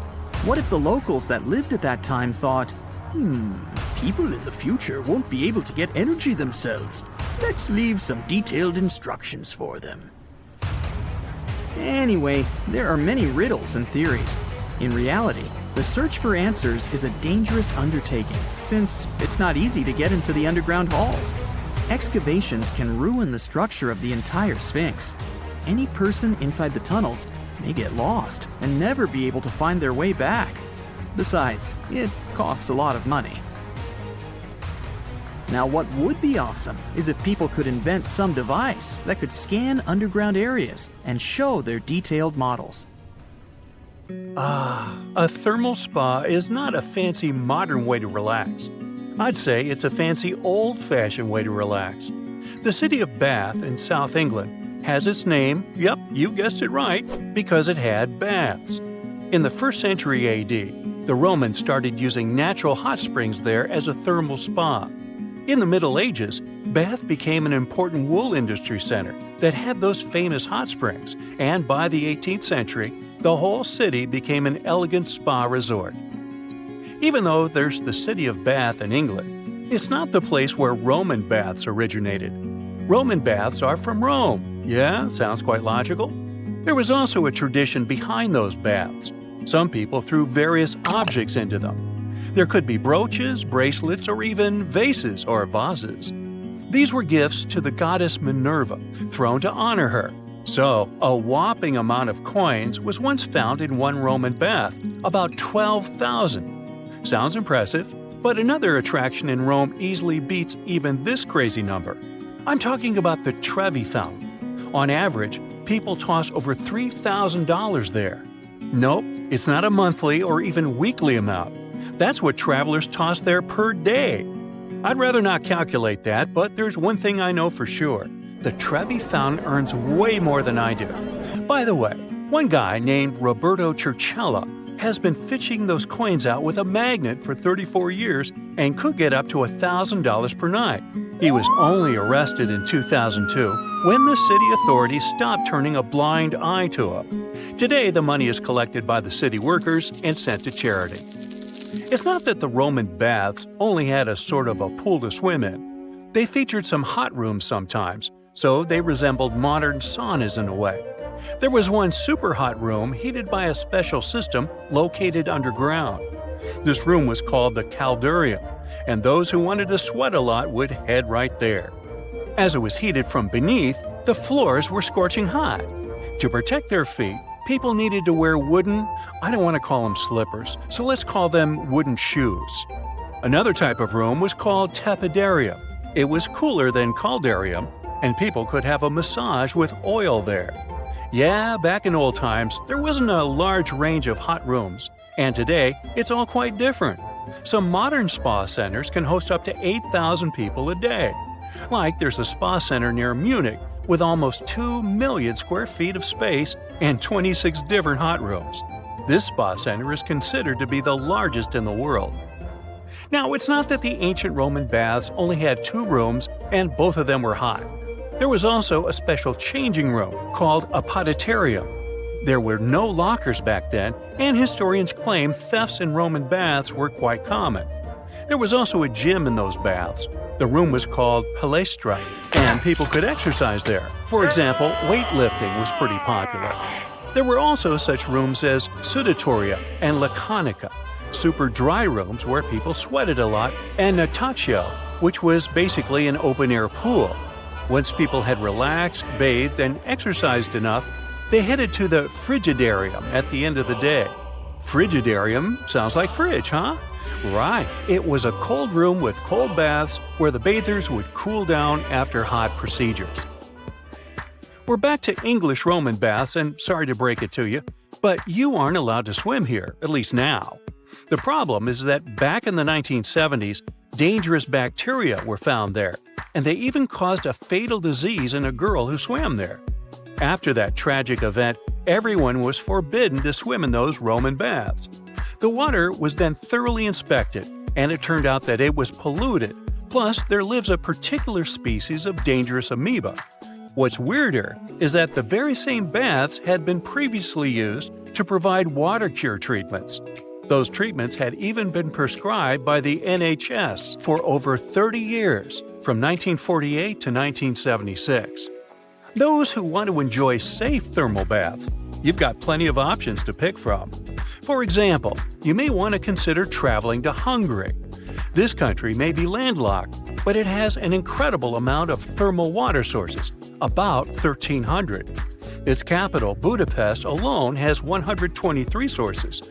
And when it comes to bathing, the season doesn't matter. Soaking in thermal waters is a part of the national culture there, and this culture dates back to Roman times. The Hungarian baths are as stunning as the Roman ones. Look here, it's Gellert Furter, and it's believed to be one of the most elegant baths out there. Tile mosaics, yes please. Intricate column, there you have it. Frescoed ceilings, sure thing. What's curious about Hungarian thermal waters is not only are there hot water springs, but there's even an entire thermal lake. It's called Lake Hivis, and the water there is warm enough to have baths even in winter. Yeah, you won't spend an hour there swimming, but you'll definitely be able to at least dip in. Also, lotuses are growing on its surface. The medicinal water lake is about 10 acres, so no wonder you can even see some boaters there. The lake's pretty large. Anyway, Roman baths aren't only about getting clean, swimming, and relaxing. They're also about feasting, social interactions, and fun. So when Romans went to those baths, they would have various snacks, for example, fruit and cakes, but some people would eat even oysters. Also, it was quite typical to play games, such as tabula, which is an ancient board game. Also, there was enough room for ball games. The Romans loved a game called trigon. The game of catch was played by 3 people with 3 balls. All those activities were held in Palaestra, the exercise room, remember? As for getting clean and getting a rub down, sure thing the Romans didn't have the fancy body washes we have today. One of the best-loved products was, surprisingly, oil. Now look here, see that quaintly shaped piece of metal? It's called a strigil, and it's a sort of ancient washcloth. Yeah, the washing procedure was quite different back then. Today, we lather the shower gel and rub the body with a washcloth. But in ancient times, people had another approach. The Romans would cover their bodies with oil, which would soften up the dirt on the skin, and then they would scrape the oil and all the dirt off. Want to learn one more crazy fact about ancient hygiene? Ancient Romans didn't bother much about privacy. Their toilets consisted of stone slabs with holes without any dividers. So people would come there to do their business and maybe casually talk. They would also share a sea sponge used for wiping. Ooh, too much sharing. To make the whole process even more comfortable, the Romans would fix the sponge at the end of a stick. It was usually soaked in a container filled with vinegar or salty water. Well, when in Rome, I ain't doing that. Even though the fact about a shared sponge may sound gross, it seems like the Romans did care about hygiene. The Roman baths were accessible to everyone, both the rich and the poor. The baths would normally open at lunchtime and would close at dusk. The entrance fee was small, it only cost 2 denarii. Denarii was one of the smallest denominations back then.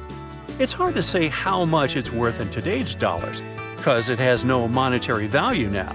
But historians claim it wasn't much. More so, on some occasions, for instance, on public holidays, there was no entrance fee, so anyone could hang out in the Roman baths for free. 2 centuries ago, a 31-year-old Frenchman stormed into his brother's office in Paris. He had only one thing to share. "I've got it!" The man was so excited that he immediately collapsed. He spent the next 5 days in bed recovering his health. Who was this mysterious person, and why was he so thrilled? Jean-François Champollion made one of the greatest scientific breakthroughs in human history. He had cracked the code of Egyptian hieroglyphs. This enabled scientists to finally unravel the secrets of this ancient civilization. They weren't able to read hieroglyphs for nearly 2,000 years. After the Romans took over Egypt, the intricate writing system slowly faded away from people's minds. The last of the hieroglyphic texts date back to the 4th century. For thousands of years, Egyptians used images to show their lives. But the knowledge of how to read these pictures was lost to modern science. The story of hieroglyphs began in 3250 before current era. That's when ancient Egyptians developed writing. Their motivation was to better organize the distribution and storage of goods. One of the earliest examples is a ceramic jar that had an inscription in black ink. There were 2 major writing systems. The first were the hieroglyphs, which literally means sacred carving. Egyptians carved hieroglyphs in stone on temples, tombs, and similar monuments for 3,000 years. They present a system of pictorial texts. A pictograph is a picture or a drawing that stands for an idea of a word. It's a precursor to the true writing as we have it today. For example, when Egyptians wanted to write ibis, they would draw a small image of the bird. Hieroglyphs can be found on walls. They were a formal way of writing. The other writing system was hieratic. Egyptians mostly used it when writing on papyrus. That's an early, thicker form of the paper we have today. It soon evolved into demotic. This improved version became the most common writing systems in ancient Egypt. Then, in the early 4th century BCE, Alexander the Great took control of Egypt. This was the time when the Greek Ptolemaic dynasty ruled the country. You've probably heard of the last ruler of this dynasty, Cleopatra. During her time, Egyptian Demotic and Greek were used side by side. The two started mixing, and by the year 100, a new language emerged, Coptic. It slowly replaced the ancient writing system. Only Egyptian priests used hieroglyphs for the next couple of centuries, and then their meaning was lost to history. But not forever. Arabs were the first who tried to solve the mystery of the hieroglyphs. Medieval travelers came across these strange symbols and wanted to understand their meaning. They consulted speakers of Coptic and translated text from Greek and Latin into Arabic to break the code of the hieroglyphs. During the Renaissance, Europeans also became fascinated with the legacy of ancient Egypt. Scholars from the Old Continent believed that hieroglyphs were a group of symbols as opposed to a written language. This was all about to change in 1799. A year earlier, Napoleon, the famous French ruler, arrived in Egypt. His subordinates constructed a fort that dated back to the 15th century. Rashid, or Rosetta, was a port town in the northeast of Egypt, near Alexandria. One section of the old fortification wall contained an interesting slab inside. The stone tablet was made of a granite-like rock. It was just 40 inches high and 30 inches wide. It contained 3 distinctive sections of text carved into it. The letters were in 3 scripts and 2 languages: hieroglyphs, Demotic, and Greek. It was a fragment of a larger ancient stela. These are upright stone slabs that are used to dedicate to a person or an event, but the one from Rosetta was damaged. 2/3 of the hieroglyphic text on the top was missing. The bottom Greek text lacked a cornerstone. The only fully preserved section was the writing in Demotic in the middle of the slab. It eventually ended up in the British Museum.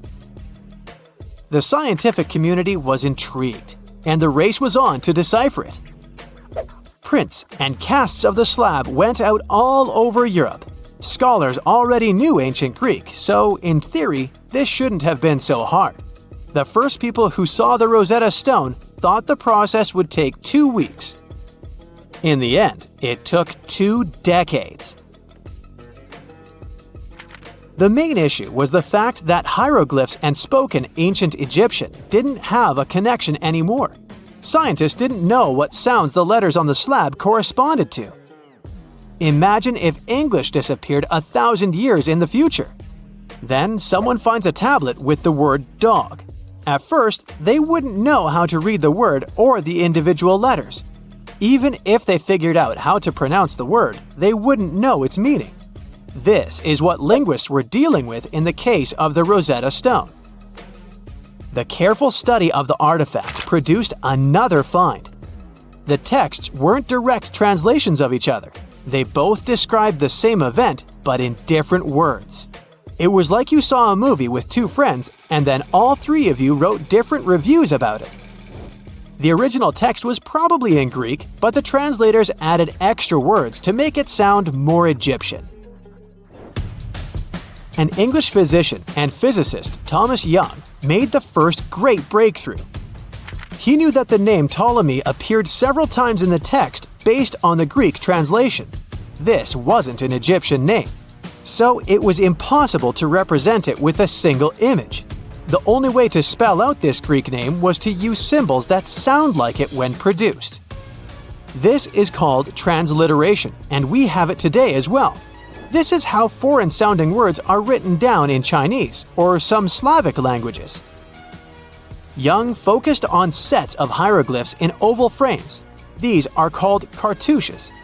He experimented a bit but finally discovered that one of them read, Ptolemy the Great. The individual hieroglyphs that made up this name corresponded to sounds needed to produce it. This is where our mysterious man from the beginning of the video enters the picture. Champollion picked up where Young left off. He knew Coptic, so the Frenchman was able to determine what many other hieroglyphs sounded like. The eureka moment was close. It came while he was studying a cartouche from a site dedicated to Ramses II. It had 4 symbols. The last 2 were the same. He determined this was the sound S. The first symbol was the sun. This is Ra or Re in Coptic. So the cartouche read Ra something SS. Can you already guess the name? Of course, it's Ramses. This breakthrough finally cracked the code. Ancient Egyptian wasn't a mishmash of cool-looking images. It was a phonetic language that Jean-François Champollion discovered in September of 1822. The stone slab is today known as the Decree of Memphis. The Egyptian Council issued it in this city in the year 196 before current era. In it, they expressed their loyalty to the pharaoh. They erected identical stelae in temples all across Egypt. The Rosetta Stone was just one copy of them, but its content is less important than the fact that Champollion's translation gave these ancient peoples their voice again. During the 1800s, European scholars didn't think that the Egyptian civilization was much older than classical Greek or Roman. Now that scientists could read hieroglyphs, a whole new chapter of human history opened. One of the most famous finds in the history of archaeology happened in 1922. That's when the British archaeologist Howard Carter discovered the tomb of Pharaoh Tutankhamun in Egypt's Valley of the Kings. The whole world admired King Tut's golden mask. But without Champollion's pioneering work, it would be impossible to know who its owner was. The young pharaoh's cartouche is phonetic. For instance, you pronounce the pictograph of a chick as the vowel U. The symbol for the key of life is an ankh, and there is a shepherd's crook in the end. It symbolizes the word ruler. We know that the ancient Egyptians were talented enough to build something as grand as the pyramids, but were they also smart enough to measure the speed of light? There's a theory circulating online that says exactly that. If you look at these 2 numbers, you'll see that they match completely. The first one is the speed of light in a vacuum measured in meters, and the second one is the latitude of the Great Pyramid of Giza. So, was it done on purpose, or is it just a coincidence? Well, happily, we can tell you that it's actually just a coincidence, not another conspiracy thingy. The Great Pyramid is just one of the many places in the world that share the same latitude. And more importantly, even if the ancient Egyptians had somehow measured the speed of light and chosen to keep it a secret from the rest of the world, they wouldn't have used meters to put it down. Meters were only defined at the end of the 18th century. The builders of the pyramids used a different unit of measure called cubits. 1 cubit is equal to 1.5 feet. Cubit was based on the length of the arm from the elbow to the tip of the middle finger, and it became popular in the ancient world. So if they wanted to impress the rest of the world and set the pyramids at a point that matched the speed of light in cubits, they would have to build their iconic constructions somewhere in Europe. And then the Danish astronomer who first measured the speed of light in 1676 would have been really upset to know that someone had done it centuries before him. So although they were ahead of their time in many aspects, the ancient Egyptians never measured the speed of light or used longitude and latitude to map their locations. The base of the Great Pyramid of Giza might seem like a perfect square, but it's actually an 8-sided structure, not 4-sided. Each of its 4 sides has a subtle concave indentation that splits it evenly from base to tip. The official version is that a British pilot was the first to notice it in 1940 while flying over the pyramid. He took a photograph that showed shadows highlighting these indentations. Some people think these lines are only visible from above and can best be seen at dawn and dusk during the spring and autumn equinoxes. This has led to a freaky theory that the ancient Egyptians might have designed the pyramids to communicate with something looking at them from above. Now, the Great Pyramid is one of only 3 pyramids that used to have a swivel door. It weighed around 20 tons, but they could still easily open it from the inside. Its precise fit made it nearly invisible from the outside, with no visible latch or handle. There were only slight variations in the exterior stone that gave out an opening. The other 2 pyramids with similar doors belonged to Khufu's father and grandfather. The Great Pyramid also has a hidden void at least 100 feet long that was only found in 2017. We still don't know what lies within the space, what purpose it served, or if it is the only space of its kind. Researchers used the same tech to see through cathedral walls, Mayan pyramids, and even volcanoes. It depends on a natural shower of subatomic particles called muons. They pass more easily through empty space than through solid materials. So if they arrange multiple muon detectors around a structure, scientists can map out its solid and empty areas. A team of scientists placed muon detectors inside the Great Pyramid and allowed them to gather data for months. Scientists have analyzed samples of the mortar used to build the pyramids many times. Although we know its composition, modern technology still can't replicate it. The mortar is mostly made from processed gypsum, but it wasn't used like the cement we use for bricks today. Instead, they used it to support the joints between the massive stones as they were set in place. The estimated amount they needed to construct the Great Pyramid was around 500,000 tons of mortar. The gypsum mortar is stronger than the stones themselves and has held up for thousands of years. Now, all 4 sides of the Great Pyramid are aligned with the cardinal points – north, south, east, and west. According to geologist and engineer Glenn Dash, the alignment is accurate to within 4 minutes of arc, or 1/15th of a degree.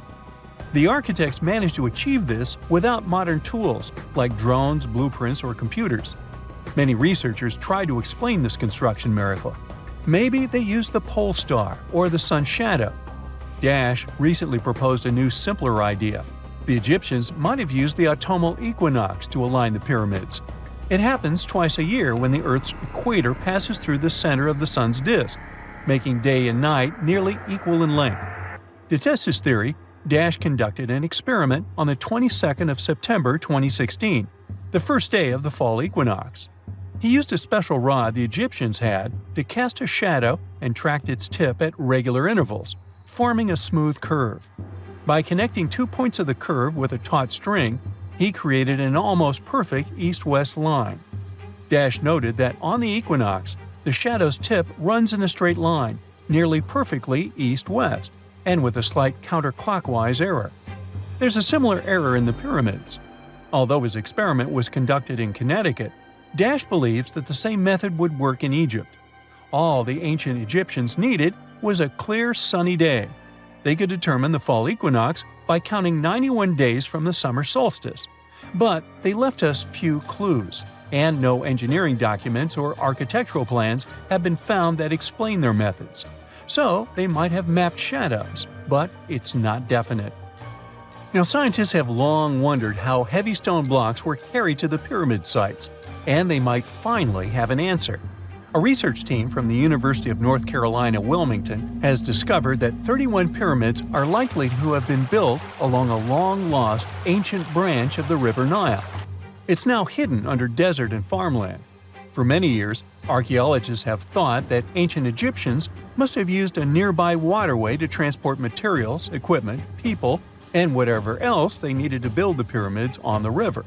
But up until now, they weren't certain of the location, shape, size, or proximity of this waterway to the site of the pyramids. The group of researchers used radar satellite imagery, historical maps, geophysical surveys, and sediment coring to map the river branch.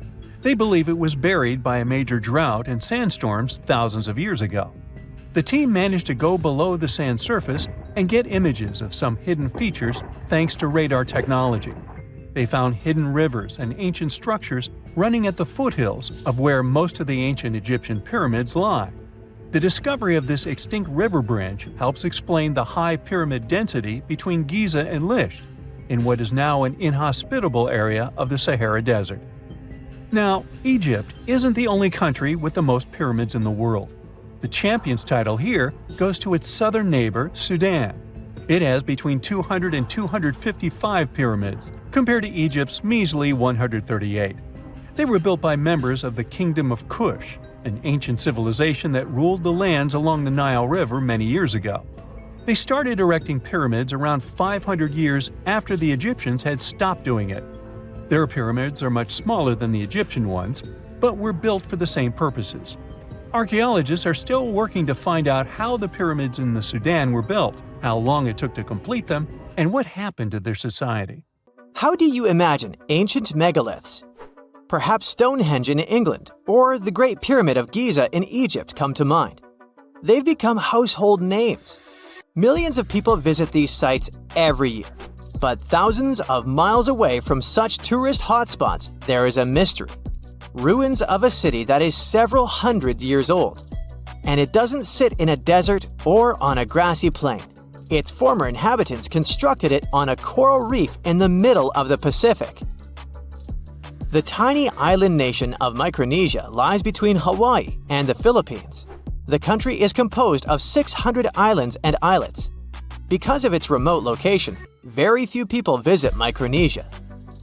The little tourists they have mostly come to go scuba diving in its azure waters. They often miss the opportunity to visit the only ancient city that stands on a coral reef, Nan Madal. Its home island is slightly smaller in size than New York City. Its ruins are made of heavy stone columns. There are walls and platforms, but one thing is missing: art. There are no ancient carvings to help archaeologists determine how ancient islanders constructed the site. Still, an international team of researchers was able to date Nan Madal. They presume that the history of the city goes back to the very end of the 12th century. For reference, these were the High Middle Ages in Europe, right around the time Richard I became the first king of England. In the Caroline Archipelago, where the island sits, this was the time when a powerful dynasty reigned over the island nation. Its chiefs ruled for 1,000 years and unified the islanders. This enabled them to construct something as imposing as Nan Madal. One of the local legends said that the final resting place of the first of these chiefs was somewhere among the ruins. National Geographic launched an expedition to investigate this oral history, and sure enough, they discovered a tomb. It was the size of a football pitch. It featured a labyrinth of walls and passages, just like the ones found in the Egyptian pyramids. The list of similarities doesn't end there. The stone structure in Micronesia didn't seem to have a practical purpose, and a lot of effort went into building it. Its construction presents an engineering mystery for archaeologists. The same can be said for the pyramids in Egypt. The recently discovered tomb offers a clue. It contained an underground crypt which was capped off with a basalt stone. This is a volcanic rock that forms after lava cools down. It's dark in color and rich in iron and magnesium. The whole island is made of a similar volcanic material. It used to be part of an ancient volcano that eroded over time. Basalt boulders can be found all over the archipelago. They're in the shape of long hexagonal columns. The shape is not unusual and can be found all over the planet. Perhaps the most impressive site of basalt columns is Giant's Causeway in Ireland. These rocks formed from 1 to 8 million years ago. The locals probably sourced them from several quarries on the island. This is where the mystery begins. They each weigh several tons, so it's unclear how the natives transported them to the site. They had to navigate the entire width of the island and a lagoon covered with mangroves. These are dense shrubs and trees that grow near the coastline. And the size of the site is impressive. It spans close to 190 acres of a shallow coral reef. That's 4 times the surface size of Grand Central Station. As you might know, the Great Barrier Reef off the northeastern coast of Australia is the largest coral reef system on the planet. But it's a completely natural formation. The coral reef that supports Nan Madal isn't. It's man-made. Stone structures there rest on around 100 artificial coral reefs. The tribes that used to live in the area constructed each and every one of them.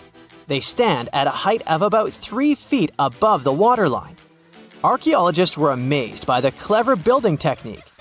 Ancient builders would paddle out at low tide and retrieve coral from the surrounding waters.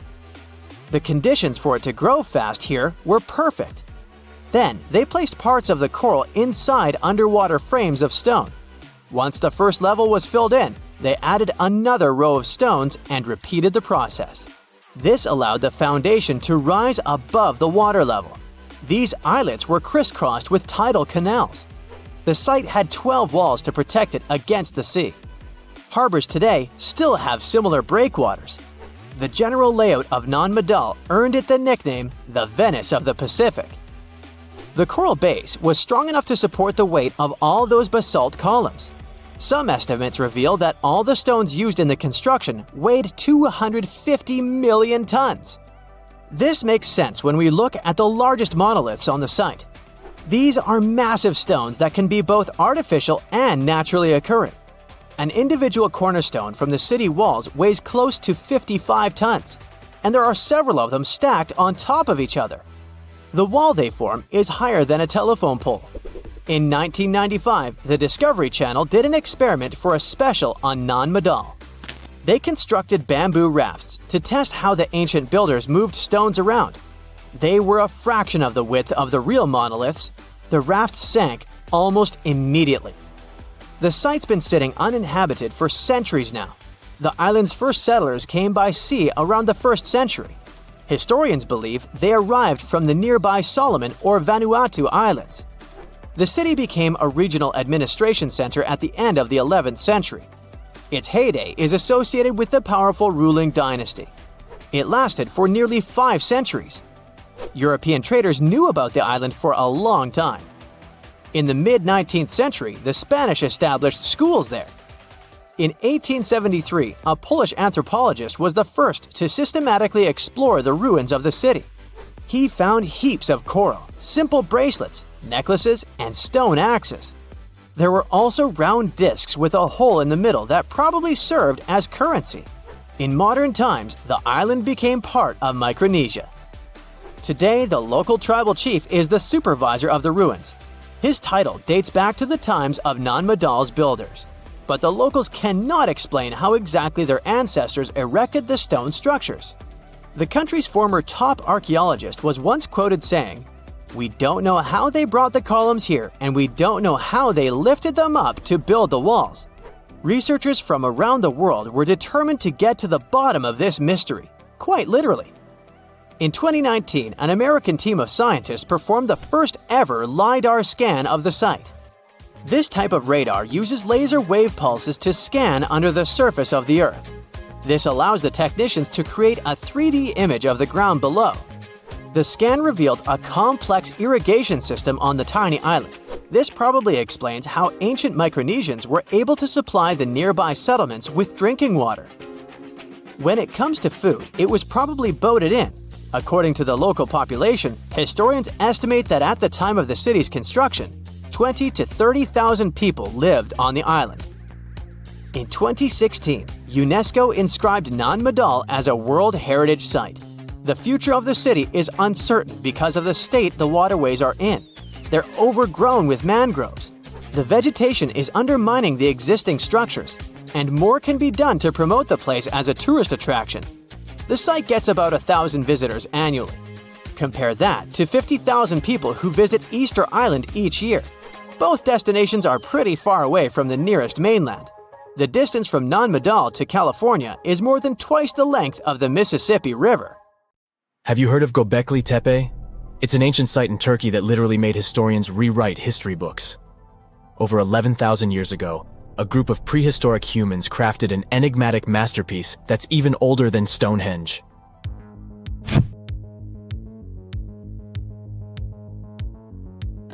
Before its discovery, archaeologists believed that people didn't know about iron and weren't good at making pottery. They were sure that settled life only emerged with the need for agriculture. But Göbekli Tepe changed this belief.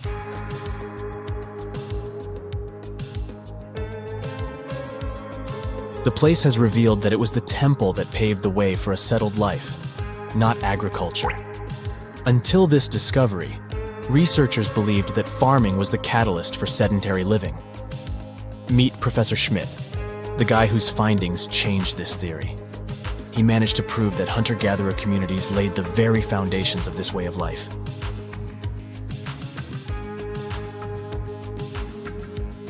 Back in the 1960s, other archaeologists visited the area, but they totally missed the mark. While surveying the region, they stumbled upon a hill with scattered limestone slabs and concluded it was just an old burial ground from medieval times. Little did they know that there was so much more to uncover.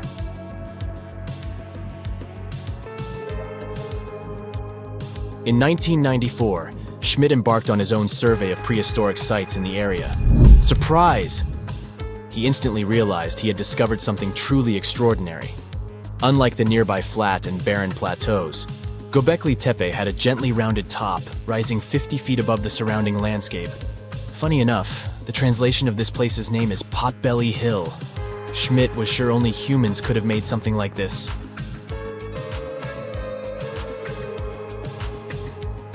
Those broken limestone pieces that were mistaken for gravestones turned out to be way more exciting. It was like stumbling upon a hidden treasure.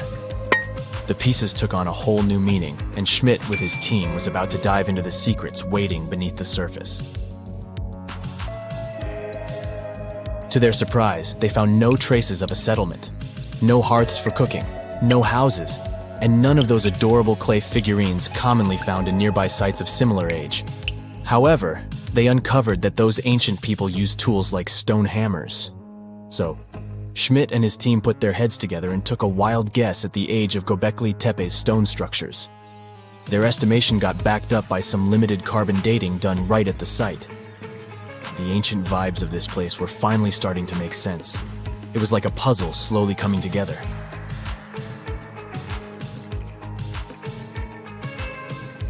You may think that back then, people didn't have special tools to create something as cool as Göbekli Tepe. Not true. Turns out, these prehistoric folks used flint tools instead of fancy metal chisels. They were also skilled at chipping away softer limestone and crafting pillars right on the spot. Afterward, they carried the pillars a short distance to the summit and placed them upright. Once the stone rings were complete, they covered them with layers of dirt. Over time, they added new rings, and voila! You've got a cool hill to impress people in the future.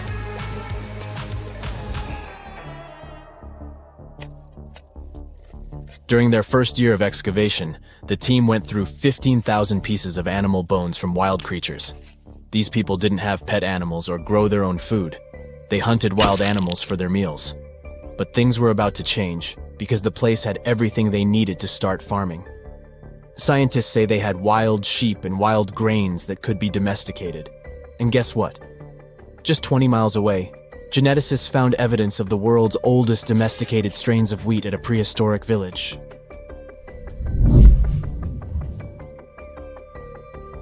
These amazing findings have completely changed how we view civilization.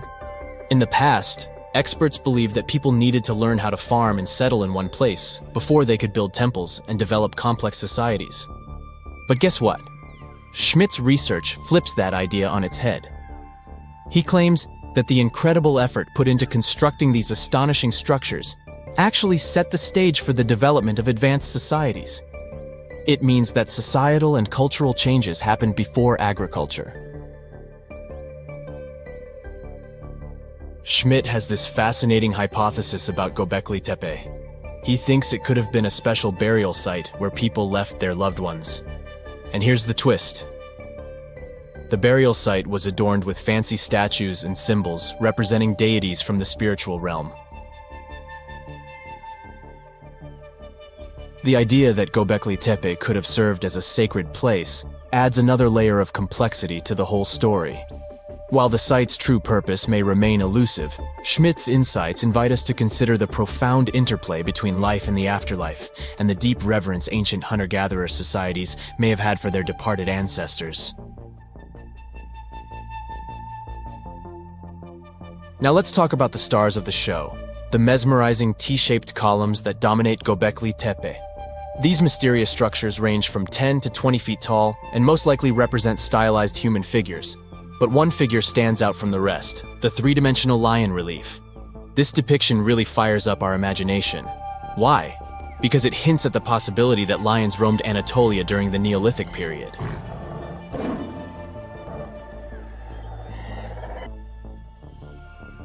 These standing stones are arranged in circles and placed in rectangular pits.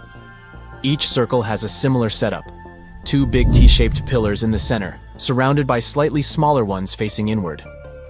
Talk about a stylish arrangement. These towering pillars reach a whopping 16 feet and weigh between 7 and 10 tons. Some pillars are plain and simple, while others are like works of art with intricate carvings. Foxes, scorpions, and vultures come to life, crawling and twisting on the pillars' sides. But it's not just animals depicted on these stones. Some pillars have abstract shapes representing humans, and even small carvings of clothing items. Some of them even have belts. Now, there's one pillar that stands out from the rest like a rock star. This super old stone pillar suggests that a comet crashed into Earth. It happened during a chilly period that lasted about 1,000 years. Previous studies examining Greenland ice cores hinted at this comet theory, but now the carvings at Göbekli Tepe prove it right.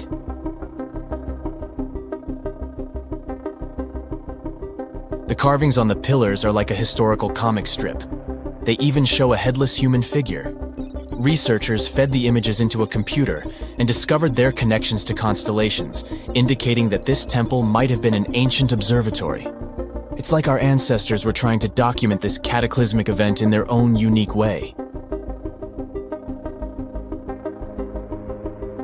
Archaeologists have been excavating and researching Göbekli Tepe since the mid-1990s, peeling back layers of history and providing us with a deeper understanding of the intricate relationship between various elements. They have no plans to stop the whole process for another 150 years. Who knows what else they'll find? You see, Göbekli Tepe has been labeled purely as a ritual site with no signs of domestic activities. We were led to believe that the absence of water meant it couldn't support semi-sedentary communities. But scientists believe it's time to shake things up and approach Göbekli Tepe with fresh eyes. It's time to question what we believed before and use new evidence and different ways of thinking. Like, there might have been a group of people living in the area who didn't stay in one place all the time. They moved around a bit but still had their own civilization, living in the area semi-sedentarily. Göbekli Tepe is not just home to a single temple, but an astounding collection of over 20 ancient structures. As archaeologists delve into the depths of this wonder, they are unraveling its unique layout, featuring two prominent focal points at the heart of each establishment, complemented by smaller structures and dividing walls. What's even crazier is that in this area, there are over 200 obelisks, which are narrow tapering monuments. Now, have you ever seen cricket balls that are 3 billion years old? Klerksdorp spheres were found in deposits of the mineral pyrophyllite in South Africa and rock the science world. They do look like tiny ancient cricket balls with seams like lines around the middle. Back in the 1980s, some folks claimed these spheres had been made by an advanced pre-flood civilization we know nothing about. One museum curator shared stories about how they rotated on their own in a display case. There was also a TV show that invited a psychic who declared the spheres were pieces of an ancient spaceship. But according to geologists, these spheres are actually pretty common concretions or spherical objects formed by different minerals than the surrounding rock. The seam-like lines are just imprints from the host rock's layers building up over time. The Klerksdorp spheres come in different shapes, from noticeably flattened spheres to distinct discs. As for that episode when one of these spheres spun on its own, the curator of the Klerksdorp Museum cleared that up too. He said that when he put one sphere on its glass shelf when a journalist came to visit, the sphere naturally rotated a bit because it's round. The area where the museum is located often experiences earth tremors from gold mining activities nearby. The oldest known human-like footprints could be 6 million years old. They were found on the Greek island of Crete in 2002. If the number is correct, It would mean that early human ancestors may have migrated between Europe and Africa much earlier than we previously thought. This doesn't mean Africa is not the cradle of humankind, though. It could just prove that early human ancestors moved back and forth between continents.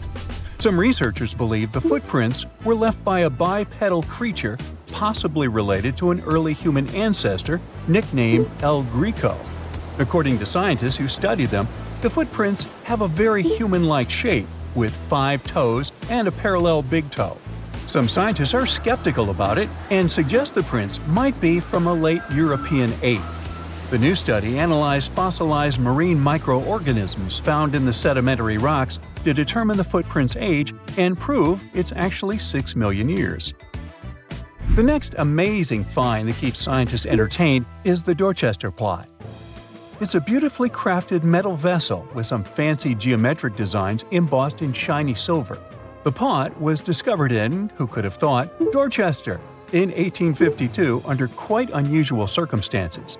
During a powerful blast, the pot broke into 2 pieces. Scientists believe it was originally embedded within a rock or boulder known as pudding stone. The rock from which the Dorchester pot emerged is dated to be around 500 million years old, so it could mean the pot itself is also that old. The current and less exciting theory suggests that the Dorchester pot is a Victorian-era candlestick holder. Such things were really trending back then, so it's not a surprise to find such fancy household item from that time. The Dorchester pot falls into the category of ooparts, or out-of-place artifacts. Those are objects that seem too advanced for the time period they're supposedly from. If we accept that the pot is 500 million years old, then whoever made it was way ahead of their times in terms of crafts and tech. One extra mystery is that the pot has an engraving of a plant that most likely disappeared from Earth over 100,000 years ago. Sounds like good proof the pot is really extra old. Now, it looks like the oldest map in Europe is a stone from 4,000 years ago. This Bronze Age slab was found in France in the year 1900 at an ancient burial ground.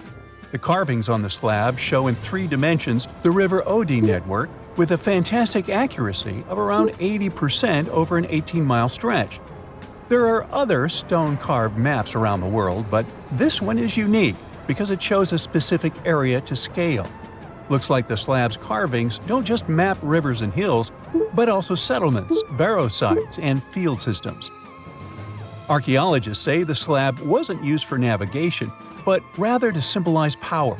The detailed markings on the slab might have served to illustrate the domain of a local ruler, possibly a prince or king, to show their control over the territory. When the ruler lost power, the slab was likely repurposed as part of a burial vault. The unique artifact was stored in the cellar of a museum. For decades, no one even noticed until several scholars read older reports about the slab and decided to check it out. They conducted a detailed analysis using 3D techniques. Their research proved that the creators of the slab had not only etched lines into the rock, but also modified its surface to reflect the topography of the landscape with high accuracy. The Salsburg cube, also known as the Wolf's Egg Iron, was discovered in the late 19th century in Austria. Now, don't let the name mislead you. It doesn't look like a cube at all. It's more like a rounded object with 2 flat sides. Down the middle, there's a groove, and the surface is covered with pits and craters. This unique appearance is the reason why many people think it might be something out of this world. Workers accidentally found this artifact when they blew apart a piece of coal. The coal seam it came from is thought to be over 60 million years old. The Salzburg cube moved between museums, mysteriously vanished in the early 20th century, and then showed up again. A professor from Bonn University suggested it might be from a meteor, but they found no evidence of elements that you'd normally see in meteorites, like cobalt or nickel. Then researchers thought it must be a human-made object, possibly a Victorian-era candlestick holder. No one knows the true story of the cube or its current location. Yep, it disappeared again. Have you heard about the Meister print? It's a fossilized sandal print discovered in 1968, and it has sparked a lot of intrigue. There's a trilobite inside the print, which supposedly went extinct around 500 million years before humans even existed. But many historians think this age is an exaggeration. When Meister found the fossil, it was authenticated. But the scientist who did it didn't confirm it was a human sandal print. He only agreed there was a trilobite there. When another scientist visited the site, he found a 6-inch impression he believed was from a child's moccasin. But the footwear seemed to be new. So, could it be evidence of time travel? Proof that humans existed millions of years earlier than we thought? Or a sign that someone else visited early Earth? Or is it just a rock formation that looks like a sandal print? We still don't have the answers. Back in June 1936, a couple was walking along Red Creek in London, Texas. London, Texas? Yeah, when they stumbled upon something unusual. It was a piece of wood sticking out of what seemed to be an ancient rock formation. About 10 years later, their curious son decided to crack open the rock to see what was inside. And he saw a hammer, which looked surprisingly modern. Then, one unique finds enthusiast decided that the rock encasing the hammer was from the Cretaceous period. This would mean that someone dropped a 19th century hammer while dinosaurs like Triceratops were still roaming the earth. So, if this hammer was truly from the Cretaceous period, then the whole evolutionary theory would be wrong. And if the hammer was modern, it would mean the Cretaceous rock formation it came from was much younger than we thought. But the real answer was much simpler. The hammer was indeed modern, and geological processes had encased it in rock. Minerals can harden around an object in a relatively short time. So, the hammer was probably dropped by a miner a century or so ago, and the rock formed around it afterward. And no, it wasn't a Victorian-era candlestick holder either. The James Webb Space Telescope, an astounding piece of equipment built to outperform the Hubble Space Telescope, has made a terrifying and amazing discovery that might completely change our perception of the universe. It has successfully detected a faint glow coming from a staggering 7 trillion miles away. Can this glow be shining city lights coming from some mysterious extraterrestrial world galaxies away from us? Well, let's start from the beginning. A few years ago, NASA's Infrared Spitzer Space Telescope helped us spot a family of 7 rocky exoplanets orbiting the same star. This star is known as TRAPPIST-1, and recently, our new infrared powerhouse, the James Webb Telescope, has measured the temperature of one of those distant worlds. It was a planet called TRAPPIST-1b. Unfortunately, it turned out that this Earth-like planet was totally uninhabitable. Astronomers took James Webb's mid-infrared camera, called MIRI, and looked at the planet's thermal emissions. We can picture the whole process as scientists using heat-sensing Terminator vision. The results were quite disappointing. TRAPPIST-1b turned out to be scorching. Its average temperature was around 450 degrees F. That's as hot as in an oven. Plus, the planet most likely doesn't have any atmosphere. At the same time, this discovery was another record-breaking first for the telescope, which had already produced some newsworthy results by that time. It was the first time researchers detected any form of light emitted by a small and relatively cool exoplanet similar to the rocky planets in our own solar system. No previous telescope had enough sensitivity to measure such dim, mid-infrared light.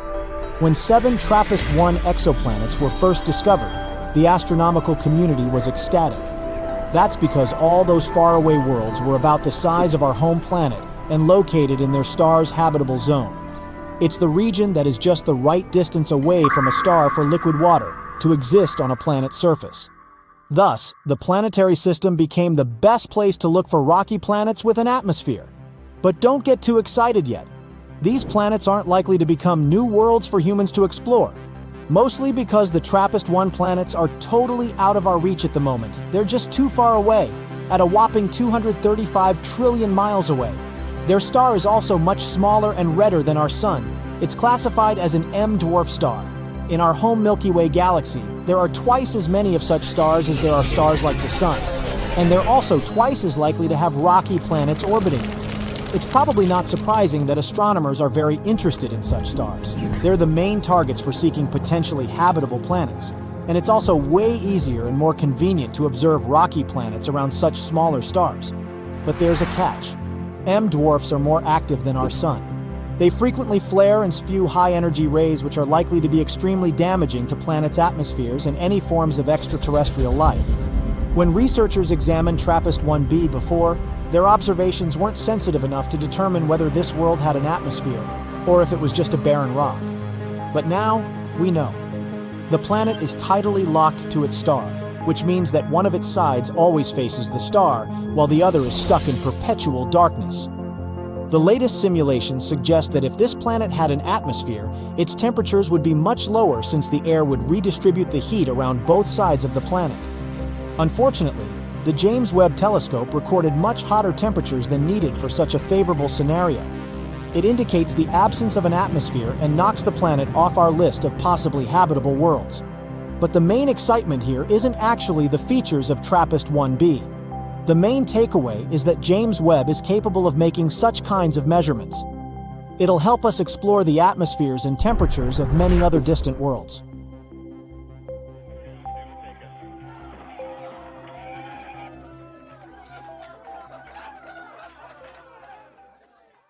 On October 30th, 1759, the inhabitants of the Middle East were jolted awake by an earthquake. Cracks appeared in the walls of their homes, roofs began to crumble. People ran out of their homes and gathered in open areas. But because of strong shocks, they kept losing their footing and falling. A month later, there was another earthquake, but it turned out to be even stronger.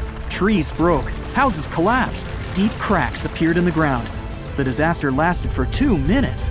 Oases, roads, and cities were destroyed.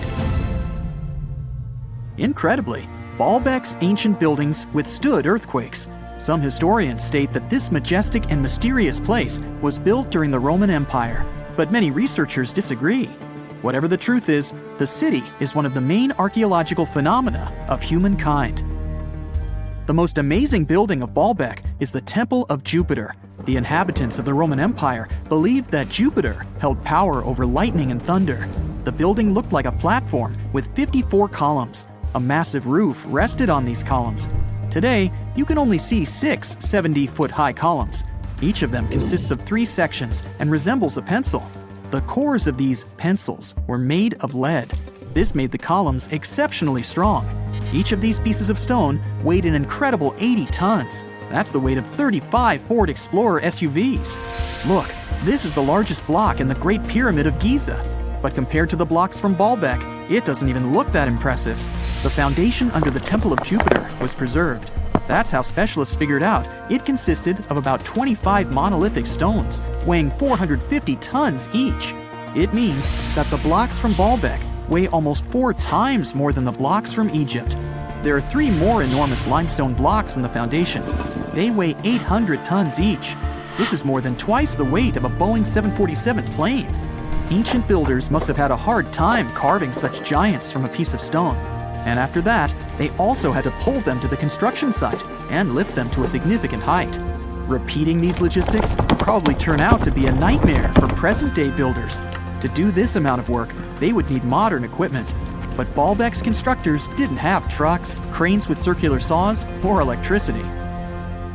How did the builders of the past manage to do this?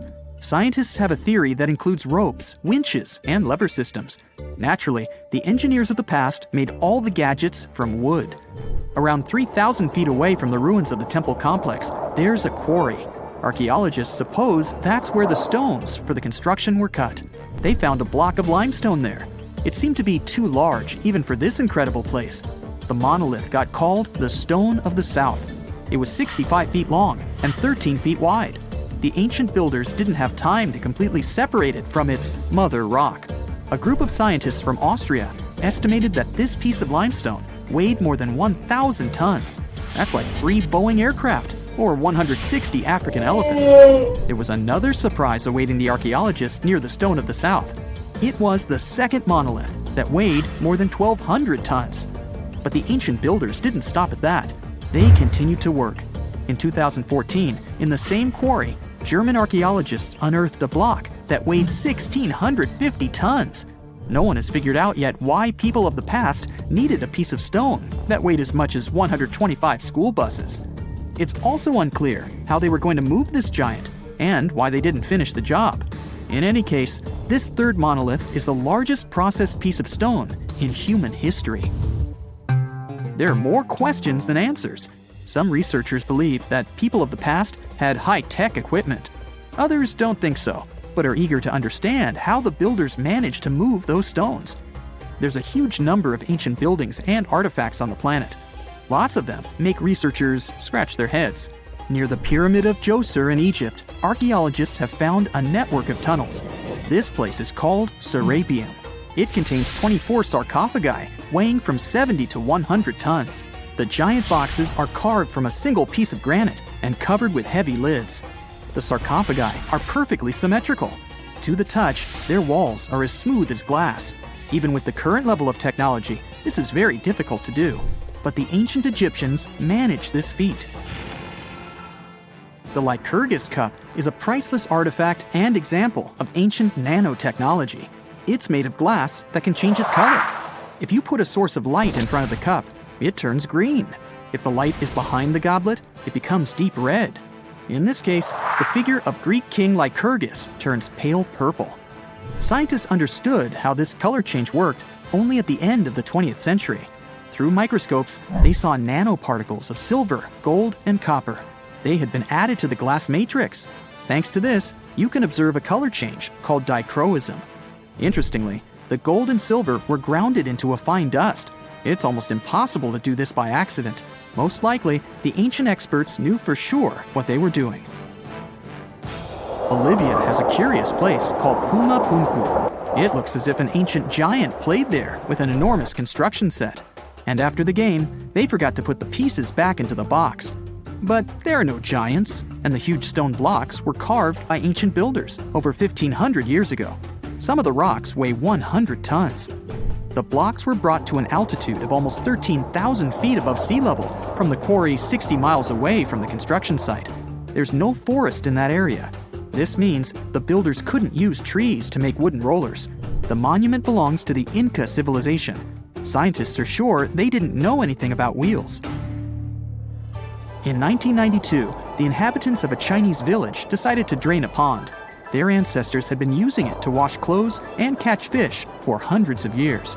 They kept pumping the water out for 17 days. At the bottom of the reservoir, they made an unexpected discovery. The villagers saw an entrance to a cave going down to a depth of 100 feet. The incredible find was named the Longyu Caves. Unknown builders carved out 320,000 square feet of galleries. There are separate rooms, bridges, pools, and columns that support the ceiling. The walls of the cave are covered with strange carved lines and patterns. Scientists haven't found any information about who built the caves and why they did it. The construction technology also remains a mystery. Antonio Stradivari lived in Italy in the 18th century. He created musical instruments. More than 600 of his works have survived to this day. 500 of them are violins. One of the instruments was sold at auction for $16 million. The violins made by this master sound clear and deep. Researchers can't understand why Stradivarius instruments produce such unique sounds. Perhaps it's all about the varnish the master used to cover the violins. The answer may also lie in the wood the instruments are made of. In those days, Europe had a cold climate. Because of this, the wood became denser, and the instruments made of it sounded especially pleasing to the ear. In the Indian city of Delhi, there's a 23-foot high pole. It weighs 6.5 tons and is made of 98% wrought iron. The 1,600-year-old pillar has no signs of rust or decay. Scientists believe that the monument is so well preserved thanks to the dry weather and the chemical composition of the metal. It might be resistant to corrosion. And still, researchers don't know how the blacksmiths managed to make an iron pillar that's not afraid of rust. It seems like a tough feat, even for modern metallurgists. The Al-Nasla rock is divided into two parts by a perfectly straight slit. Each boulder stands on a small pedestal. Some people believe this is the evidence of ancient laser technology. But geologists think the split happened due to the ground shifting or natural vibrations that occurred under the rock. This process led to the appearance of the crack. It had been deepening for thousands of years, and gradually, the natural monument took the form you can see today. Chances are, we're going to find life beyond Earth by 2035, and there's no need to travel to a galaxy far, far away. Our Milky Way galaxy is full of totally suitable environments. Don't get too hyped up though. We're talking about microbes or chemical markers, not Hollywood-like green humanoids. Even so, when we finally find traces of life, it will change how we see our place in the universe. NASA's Kepler Space Telescope discovered something incredible. Almost every star has planets, and many of these planets might be habitable. Rocky planets like Earth and Mars are even more common in our galaxy than gas giants like Saturn and Jupiter. Also, we already know that our galaxy is very rich in water. There's water in interstellar clouds where stars and planets form, in the debris disks around other stars, in comets, just everywhere. What's really hard though is finding life itself. Ideally, to finally find it, we need to land on every single planet out there and literally check under each rock. But thanks to the newest research, we can at least narrow down the search to potentially habitable worlds. The James Webb Space Telescope, a super powerful telescope that was launched into space in 2021, is onto this. It checks the atmospheres of nearby super-Earths, rocky planets that are a bit bigger than Earth. It searches for life-related gases, chemicals that can only be produced by living things. And they already found some clues. For example, they detected signs of such a chemical on a planet called K2-18b. This planet is 120 light-years away, which is pretty close on a space scale. This planet is in the Goldilocks zone, which means a zone around the star where the temperatures are just right for liquid water to exist. It orbits a red dwarf star, the smallest type of star there is. Such stars are a bit fainter than our Sun. It will take about a year to check if these hints of life are real. If so, it would mean that life is much more common than we previously thought. But even if it's not, there are 10 more Goldilocks planets on their list to study. The James Webb Space Telescope is a very cool tool, but it has limits. It can't detect small Earth-like planets due to their size. To fix this, NASA plans to launch another tool, the Wide Field Infrared Survey Telescope. This one will be even better at spotting such planets and life-related chemicals. And also, we have the SETI project. SETI stands for Search for Extraterrestrial Intelligence. This project has been on a hunt for extraterrestrial creatures since the 1980s. They also believe that we'll find signs of life within the next 10 years. Not so long ago, they started a super big and cool project. It's called Cosmetic, and it uses an array of radio telescopes in New Mexico. You might have seen those in the movie Contact. Cosmic allows scientists to listen to hundreds of thousands and potentially millions of star systems at the same time. If there are any interesting signals, scientists can check them right away, instead of waiting for weeks or even months. The signals themselves are often very sudden and short, but Cosmic can detect even the shortest ones that last nanoseconds. Cosmic can also help with other research, like studying mysterious and unexplained fast radio bursts, or even dark matter.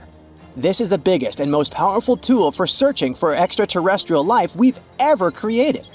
But it's not enough to just listen. Why don't we reach out ourselves? NASA has sent some signals into deep space. In 2002, their Deep Space Network sent a signal to the Pioneer 10 satellite. But there was an obstacle in the path. A white dwarf star, 27 light-years away from Earth. If there's a planet around this star, perhaps the signal reached them too.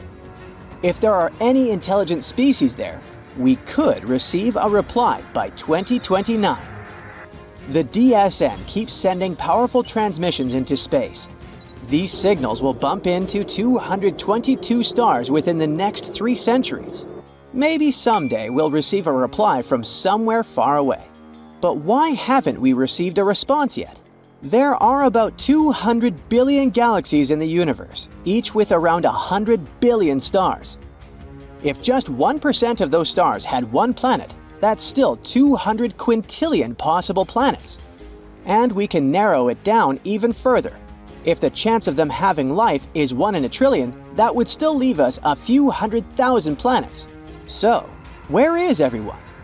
This is a famous question known as the Fermi paradox. The first possibility isn't that terrifying. It's possible that the universe is full of life, but this life isn't intelligent in our traditional sense. Some planets might have microbes, birds, or space dinosaurs. This is called the Great Filter Theory.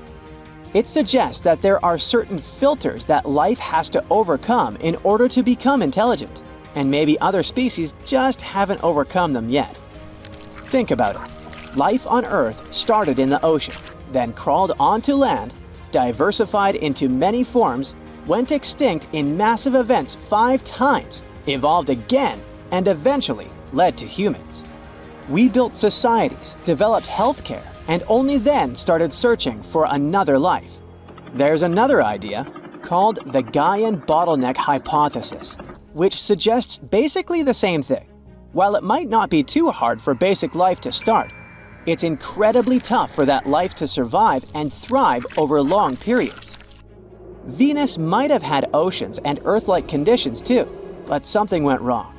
Its oceans boiled away because of a runaway greenhouse effect. Now it's sterile. Mars also had liquid water on its surface once, and both the Moon and Mercury had thick atmospheres for a short time. Meanwhile, Earth has had liquid water on its surface for almost its entire existence. It's super rare and remarkable for a planet to hold temperatures from 32 to 212 degrees Fahrenheit for millions of years. So, maybe it's a mistake to look for intelligent life, especially the one that uses the same technology as we do. It evolved under completely different conditions after all. That's also where the so-called Drake equation comes in.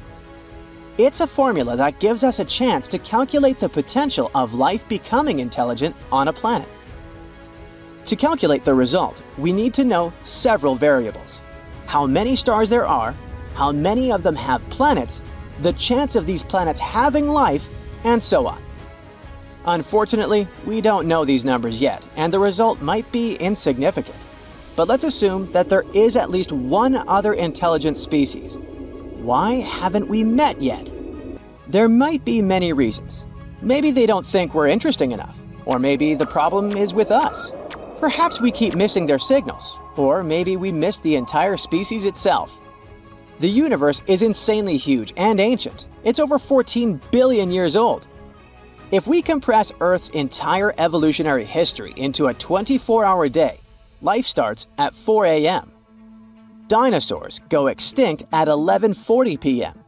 Human-like creatures appear 2 minutes before midnight. In this analogy, humans have existed for just 77 seconds, and our technology capable of detecting extraterrestrial life is even newer, less than a second.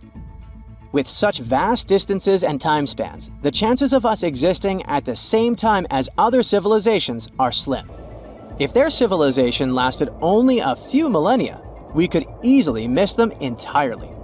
But that doesn't mean we should give up our search. Scientists were worried that Earth's radio signals had dimmed over time. But a recent study showed that it's actually the opposite. The numbers of our satellites keeps growing, and this makes our planet more detectable. By the end of the decade, we could have 100,000 satellites, making Earth incredibly bright in the radio spectrum. If there is an advanced civilization out there, they will easily spot us even from very far distances. Astronomers are super optimistic about it. There's a high chance they'll find extraterrestrial creatures while you and I are still around. You know, scientists make discoveries that change the world, but even they can face mysteries. Here are 10 things that have baffled scientists. Imagine that you constantly hear a low-frequency hum, and no one can trace its source. Roughly 4% of the world's population hears the hum. It's a geography-free sound. I mean, people all around the world hear it, so the name varies from Tao's hum to Auckland hum, depending on the region where it gets generated. The sound is just on the threshold of human hearing. People hear it less when they're outside, and it gets louder indoors, especially at night. What's even scarier is that you cannot unhear it once you've heard it. Some folks say it started in London around the time of Charles Dickens, who wrote A Christmas Carol, and the low-frequency sound actually comes from the humbug. Or not. Actually, the earliest cases were recorded in Bristol, UK, dating back to the mid-1970s. Scientists have various theories about where the hum comes from and why only some people can hear it, yet they don't have a clear answer. It could occur when ocean waves move along the ocean floor. They shake the Earth when they collide with continental shelves. Or this might be happening because of volcanic eruptions and earthquakes. Oh, and how about ultra-low frequency radio signals used to communicate with submarines or even 5G? Upsweep is another type of unidentified sound. It was discovered in 1991 in the Pacific Ocean. The sound is high enough to be recorded throughout the ocean.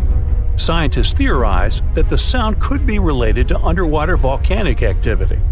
Interestingly, the volume of the sound has been diminishing compared to its volume when it was first discovered, yet it still can be detected. Plus, it's seasonal. It reaches its highest volume in spring and fall. Is it related to seasonal changes? No one really knows for sure.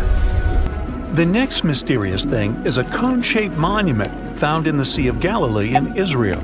This monument was discovered accidentally by sonar scanning in 2003, but the findings were published only in 2013. The monument weighs 60,000 tons. It was once submerged by rising waters. Archaeologists say the monument is enigmatic because they can't figure out where it's from. They don't know what it's connected to or its function. So this big and unusual thing remains a mystery. Now let's move to Göbekli Tepe, Turkey. This place offers you one of the most archaeologically significant sites in the world. Why is it important? Well, it has massive carved stones about 11,000 years old.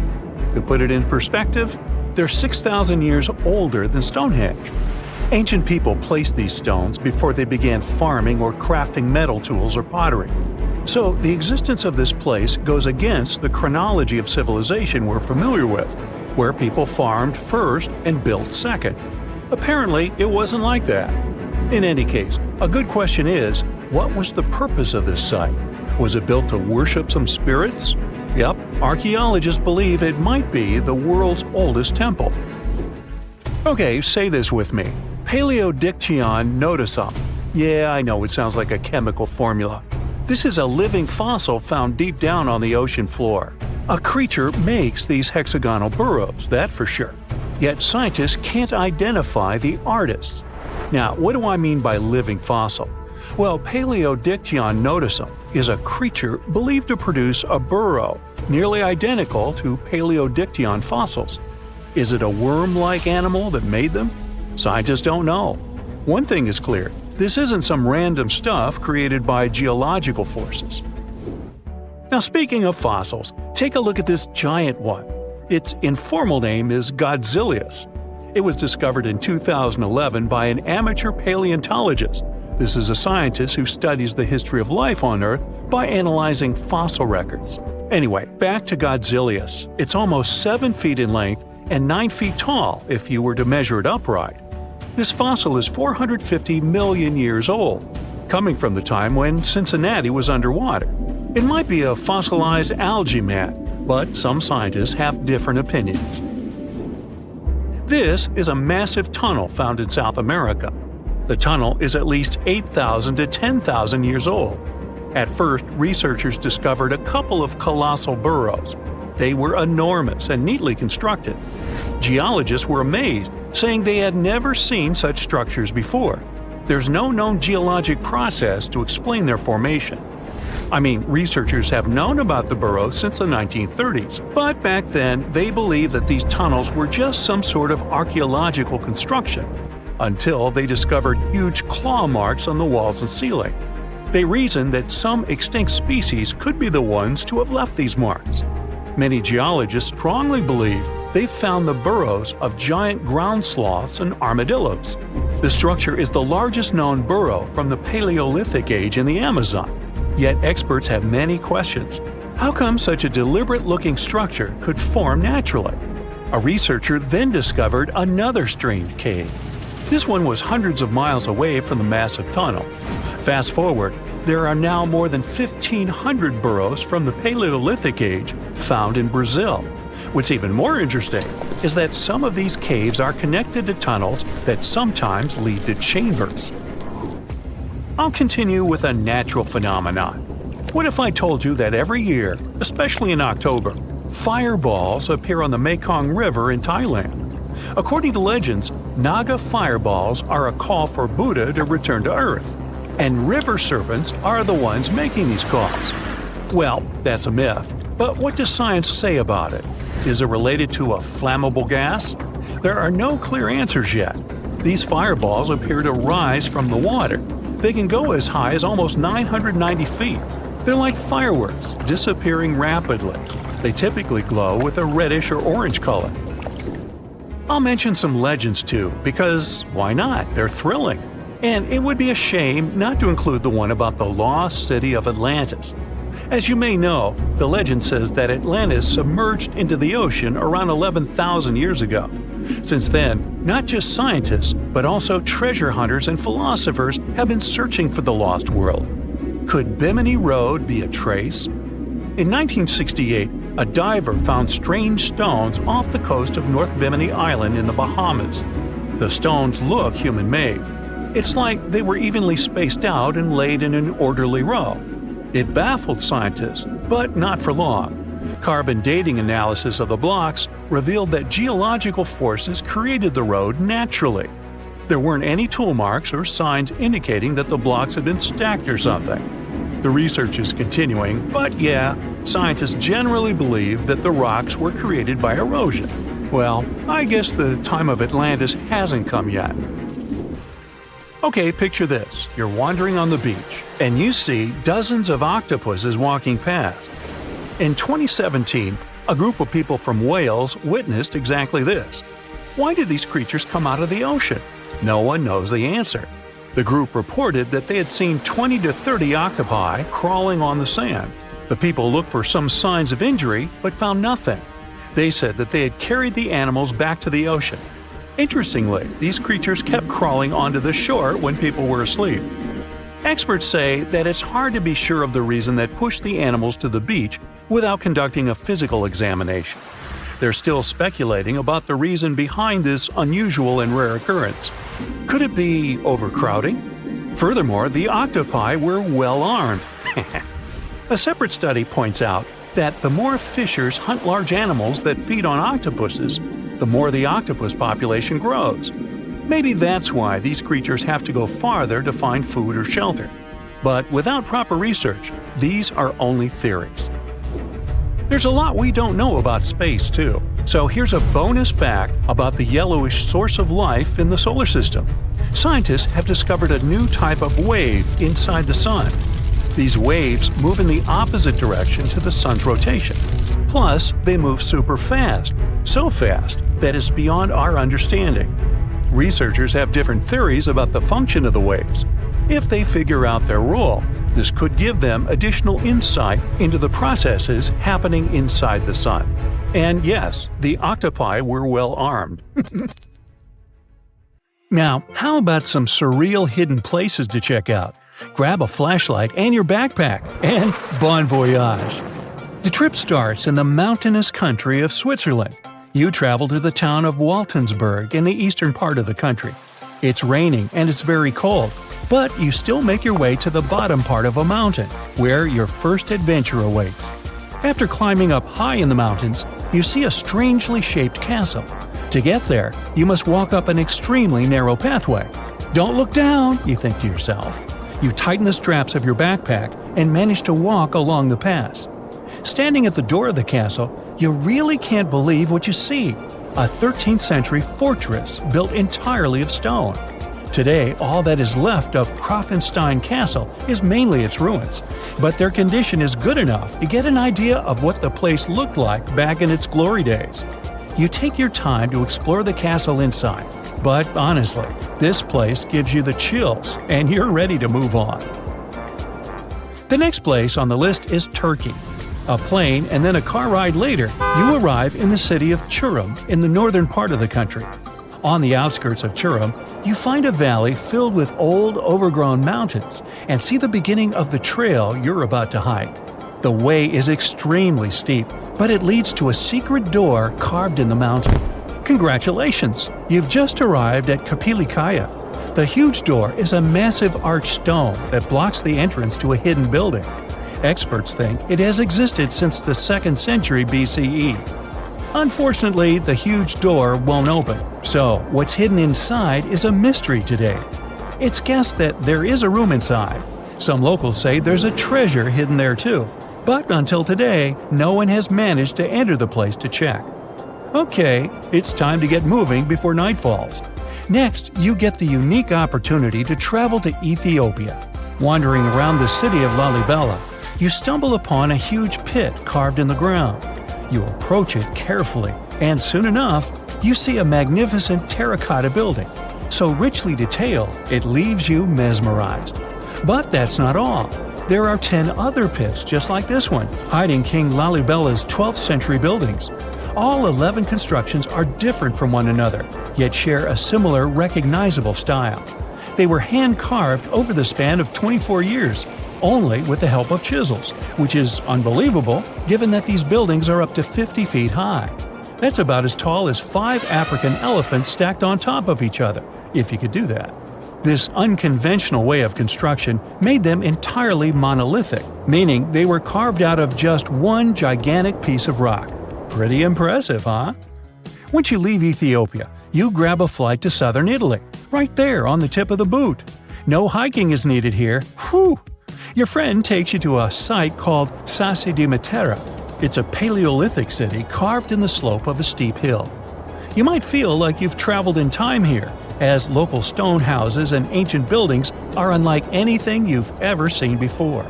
The site, also known as De Sassi, is suspected to be one of the first human settlements in Italy, dating back to over 9,000 years ago. Wandering around the town, you might get invited inside one of the cave-like houses. Oh, and as weird as it may sound, some of the streets run on top of people's homes. Talk about Paleolithic urban planning. You're probably becoming an expert on rock-cut architecture by now, but there are still a few sites left on your list. Next off, you head to Slovenia to visit the world's largest cave castle. This medieval castle was built on top of a 400-foot-high cliff and was designed to be impenetrable. Luckily for you, security is much more relaxed today. Still, if you're looking for a more challenging and less touristy way inside, you can get into the castle through one of its many underground tunnels. They were built over 800 years ago for the owner of the castle. He needed secret passageways to sneak supplies. Today, Prajama Castle is both enchanting and mysterious. I'd say it depends on whether it's a warm sunny day or a cold stormy night. After this medieval experience, you head on to visit Petra, a magnificent Jordanian monument found in the middle of the desert. To get around here, you'll need a large supply of water and sunscreen because it's going to get hot. But this site is worth it. The city of Petra is a marvel of the ancient world. Back in the 4th century BCE, this region was a trading hub at the crossroads of commercial routes. Petra was a wealthy city, home to the Nabateans, an Arab Bedouin tribe that thrived in the region for many years. The rock-carved gate-like structure Petra is famous for is called the Pharaoh's Treasure. It stands at the main entrance to the site and is said to have a treasure hidden inside. You might feel tempted to check it out for yourself, but that's an adventure for another trip. For now, you hop on another plane ride, this time to the Americas. First, you visit the USA, more specifically, the mountainous state of Colorado. You make your way to Mesa Verde National Park. There, in between the greenery and abundant vegetation, you'll find over 600 dwellings built in the cave beneath the cliff, carved deep into the mountainside. This ancient village is now considered a heritage site. The local Puebloan tribe built it back in the 1190s. One of its main buildings is called the Cliff Palace. It's a multi-story construction built from sandstone and mud mortar. The palace alone housed over 150 rooms. If you're feeling sporty, you might want to visit the Balcony House.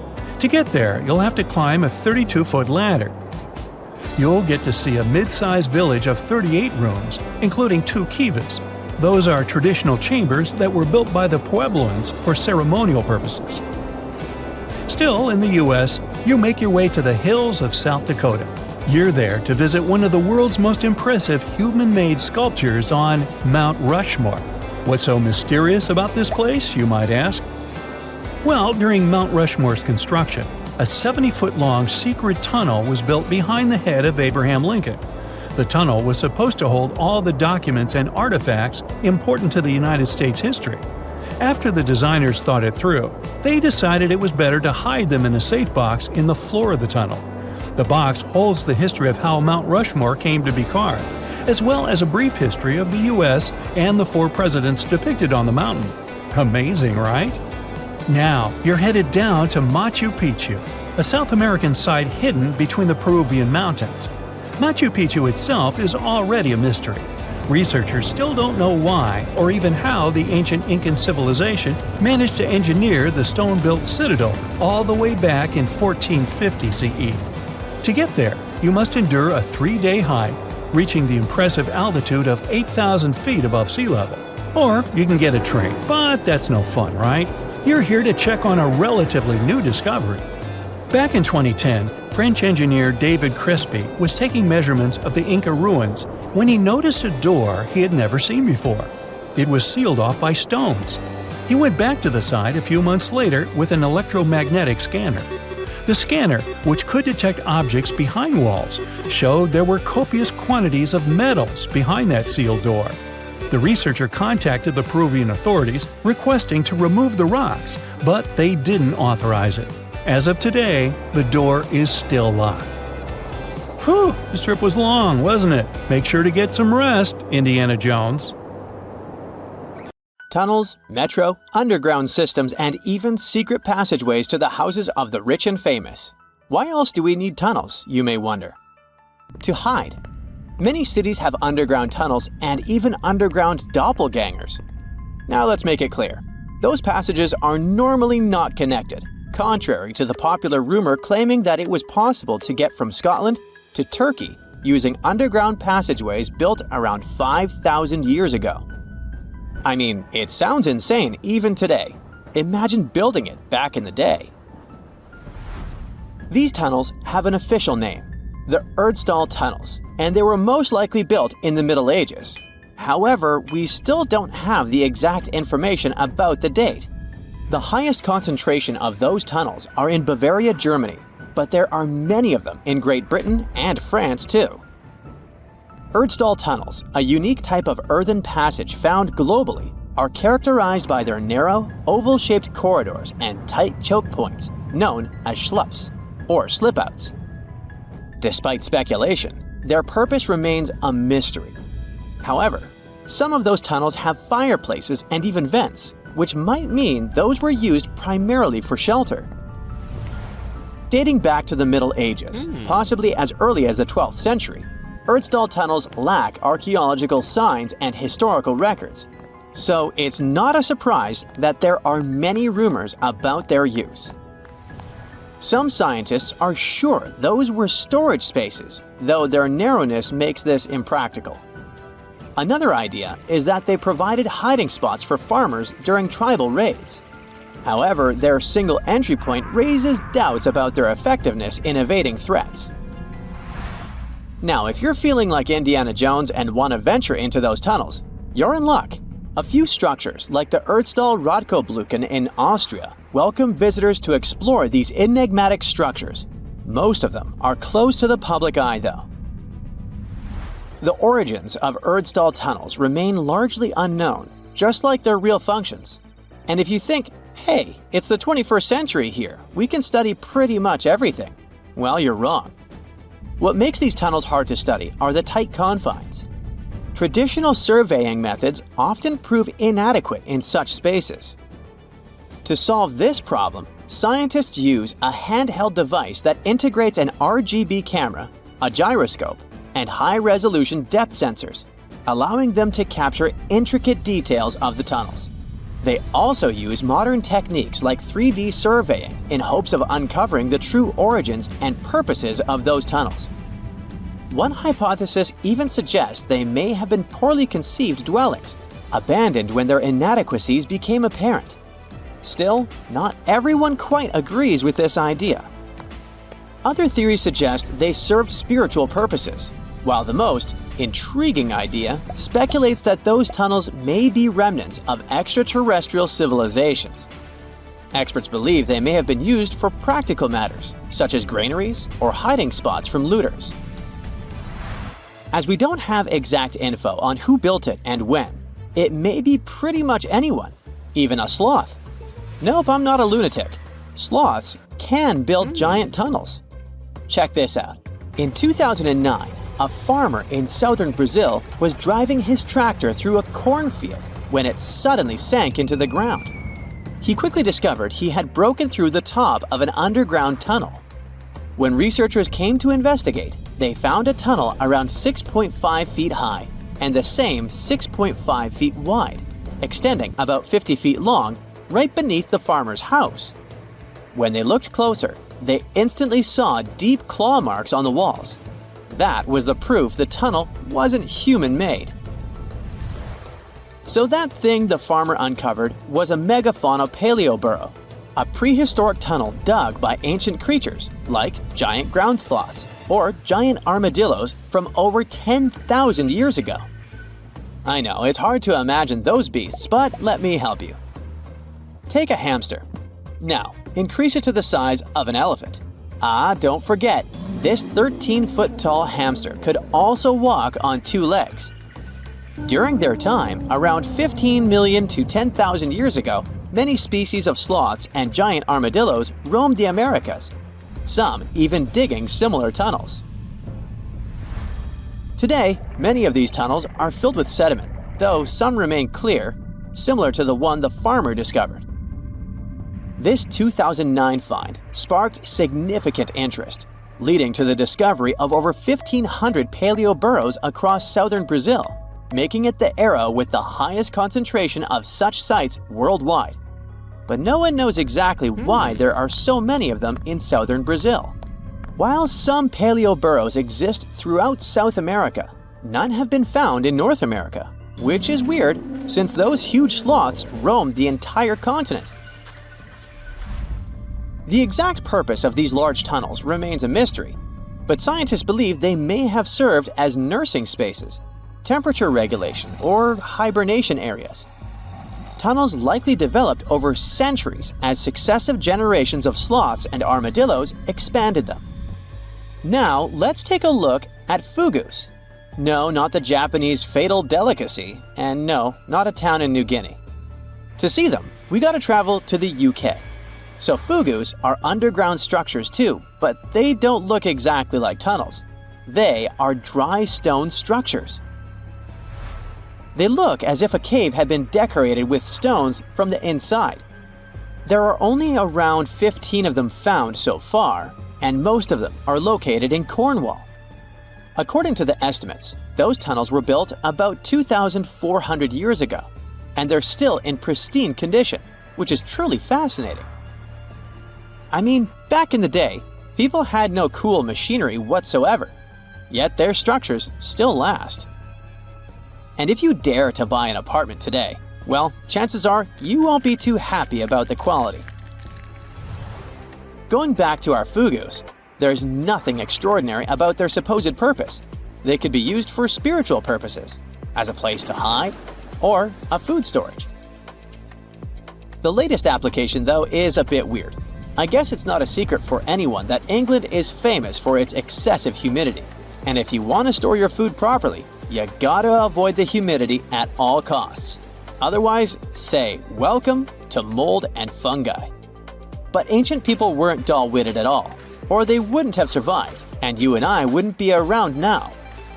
So they might have adapted those fugus to store just some products, those that already had natural molds in them, assisting in the preservation of perishable food, like milk, butter, and cheese.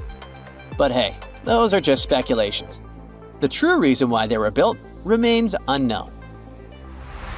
What makes Fugus unique is that they are intentionally built tunnels, not just excavated mines like those in Wales.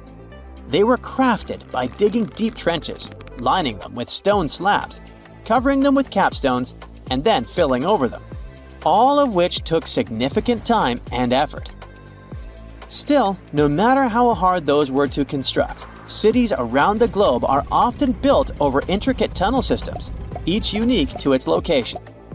For instance, Paris is famous for its extensive underground quarries, which were abandoned years ago, but still pose a risk of collapse in certain areas above.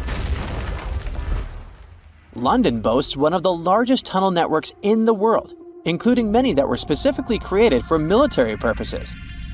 In New York City, there are rumors of secret tunnels, while Los Angeles has old tunnels from the Prohibition era used for speakeasies. Many other cities also have their share of enigmatic tunnels, and surprisingly, Florida is no exception. It happened in the year 2011 in Ybor City. Near a former post office, flooding uncovered something weird, a section of an unknown structure. Back then, people didn't pay much attention to that, so it took another 7 years to discover something truly fascinating. This historic neighborhood was founded in the 1880s, but it remained unknown until 2018 that it also has a hidden tunnel network. We only learned of it because of renovation work. The exact purpose, of course, is unknown, but most scientists are pretty sure that they serve to connect to early gaming spots and the port of Tampa. Figuring out how extensive the tunnel network is tricky. In 2018, a historic home in Seminole Heights revealed locked doors leading to tunnels from the 1920s. One local even said he traveled through a tunnel for 20 minutes. Rumors suggest some tunnels connect to the Hillsborough River and Ybor City. Research is ongoing, but no new info has emerged yet.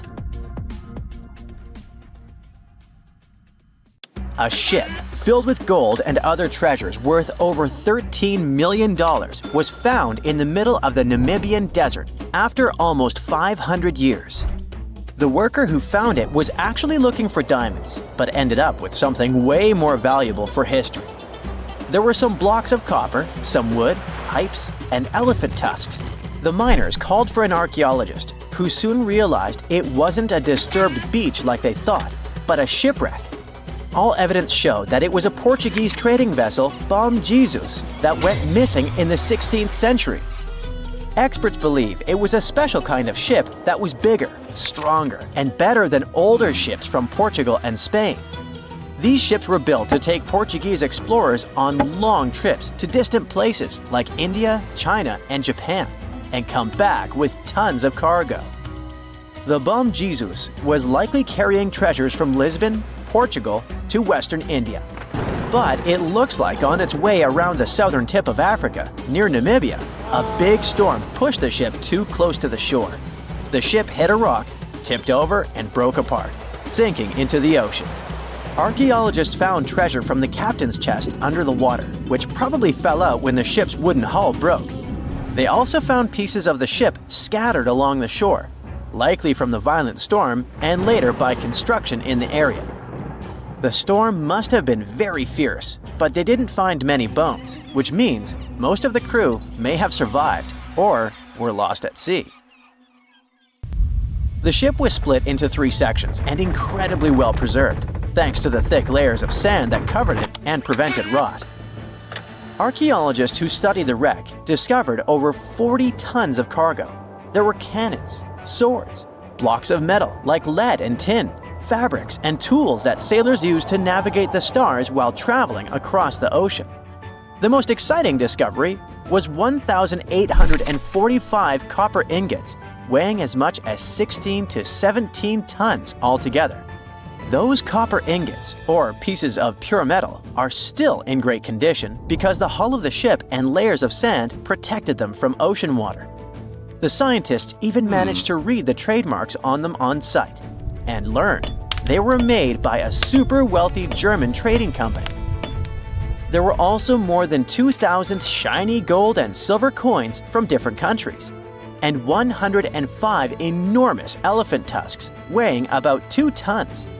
The tusks were likely supposed to become luxury items, like jewelry or carvings at the destination. Archaeologists took some DNA samples from the tusks and found that they came from West African forests and savanna elephants. Researchers were lucky that the ship was found in a restricted diamond mining area. No scavengers were able to get their hands on the treasures. The Bom Jesus remains the oldest and most valuable shipwreck that was ever discovered off the western coast of sub-Saharan Africa. Another shipwreck recently found by accident was buried under a 10-foot tall sand dune near the Caspian Sea. Some people call it the world's largest lake, and it has water levels that rise and fall over time because of the changes in weather patterns. These changes can move sand and uncover things like this shipwreck and other treasures along the coast. As the dunes slowly disappeared, the ship started to show. Before digging it out, scientists worried that waves from the sea might damage the wreck. To protect it, they built a wall using thousands of sandbags to keep the waves away. When the ship was uncovered, they discovered it was a 3-masted, 92-foot-long merchant ship with a strong double hull. Wood samples showed the ship was built in the 18th to 19th century using trees like Scots pine, spruce, and larch from the Volga River area or the Caucasus. They even found buckwheat and plants from the same region, which were probably traded or used to feed the sailors. It proves that the ship was part of a group of merchant ships that once sailed the Caspian Sea. An amateur fisherman who was 20 feet under the sea off the coast of Turkey noticed some huge metal remains. He had an underwater camera, so he made footage of the discovery and took it to scientists. They immediately started an investigation and learned that it must be a shipwreck from the first decades of the 20th century. It could be one of the Ottoman Empire ships that had an important mission to deliver supplies, but disappeared without a trace. Scientists got permission to study this Black Sea wreck in detail to learn more about its mysteries. They're hoping to find its shipyard documents to find some answers, as the ship itself is in terrible condition and is tricky to work with. Robot submersibles that belong to an oil and gas company noticed hundreds of intact ancient storage jars sitting on the seabed in the eastern Mediterranean. Experts think those jars are 3,300 years old. This makes the find the oldest shipwreck from the deep sea.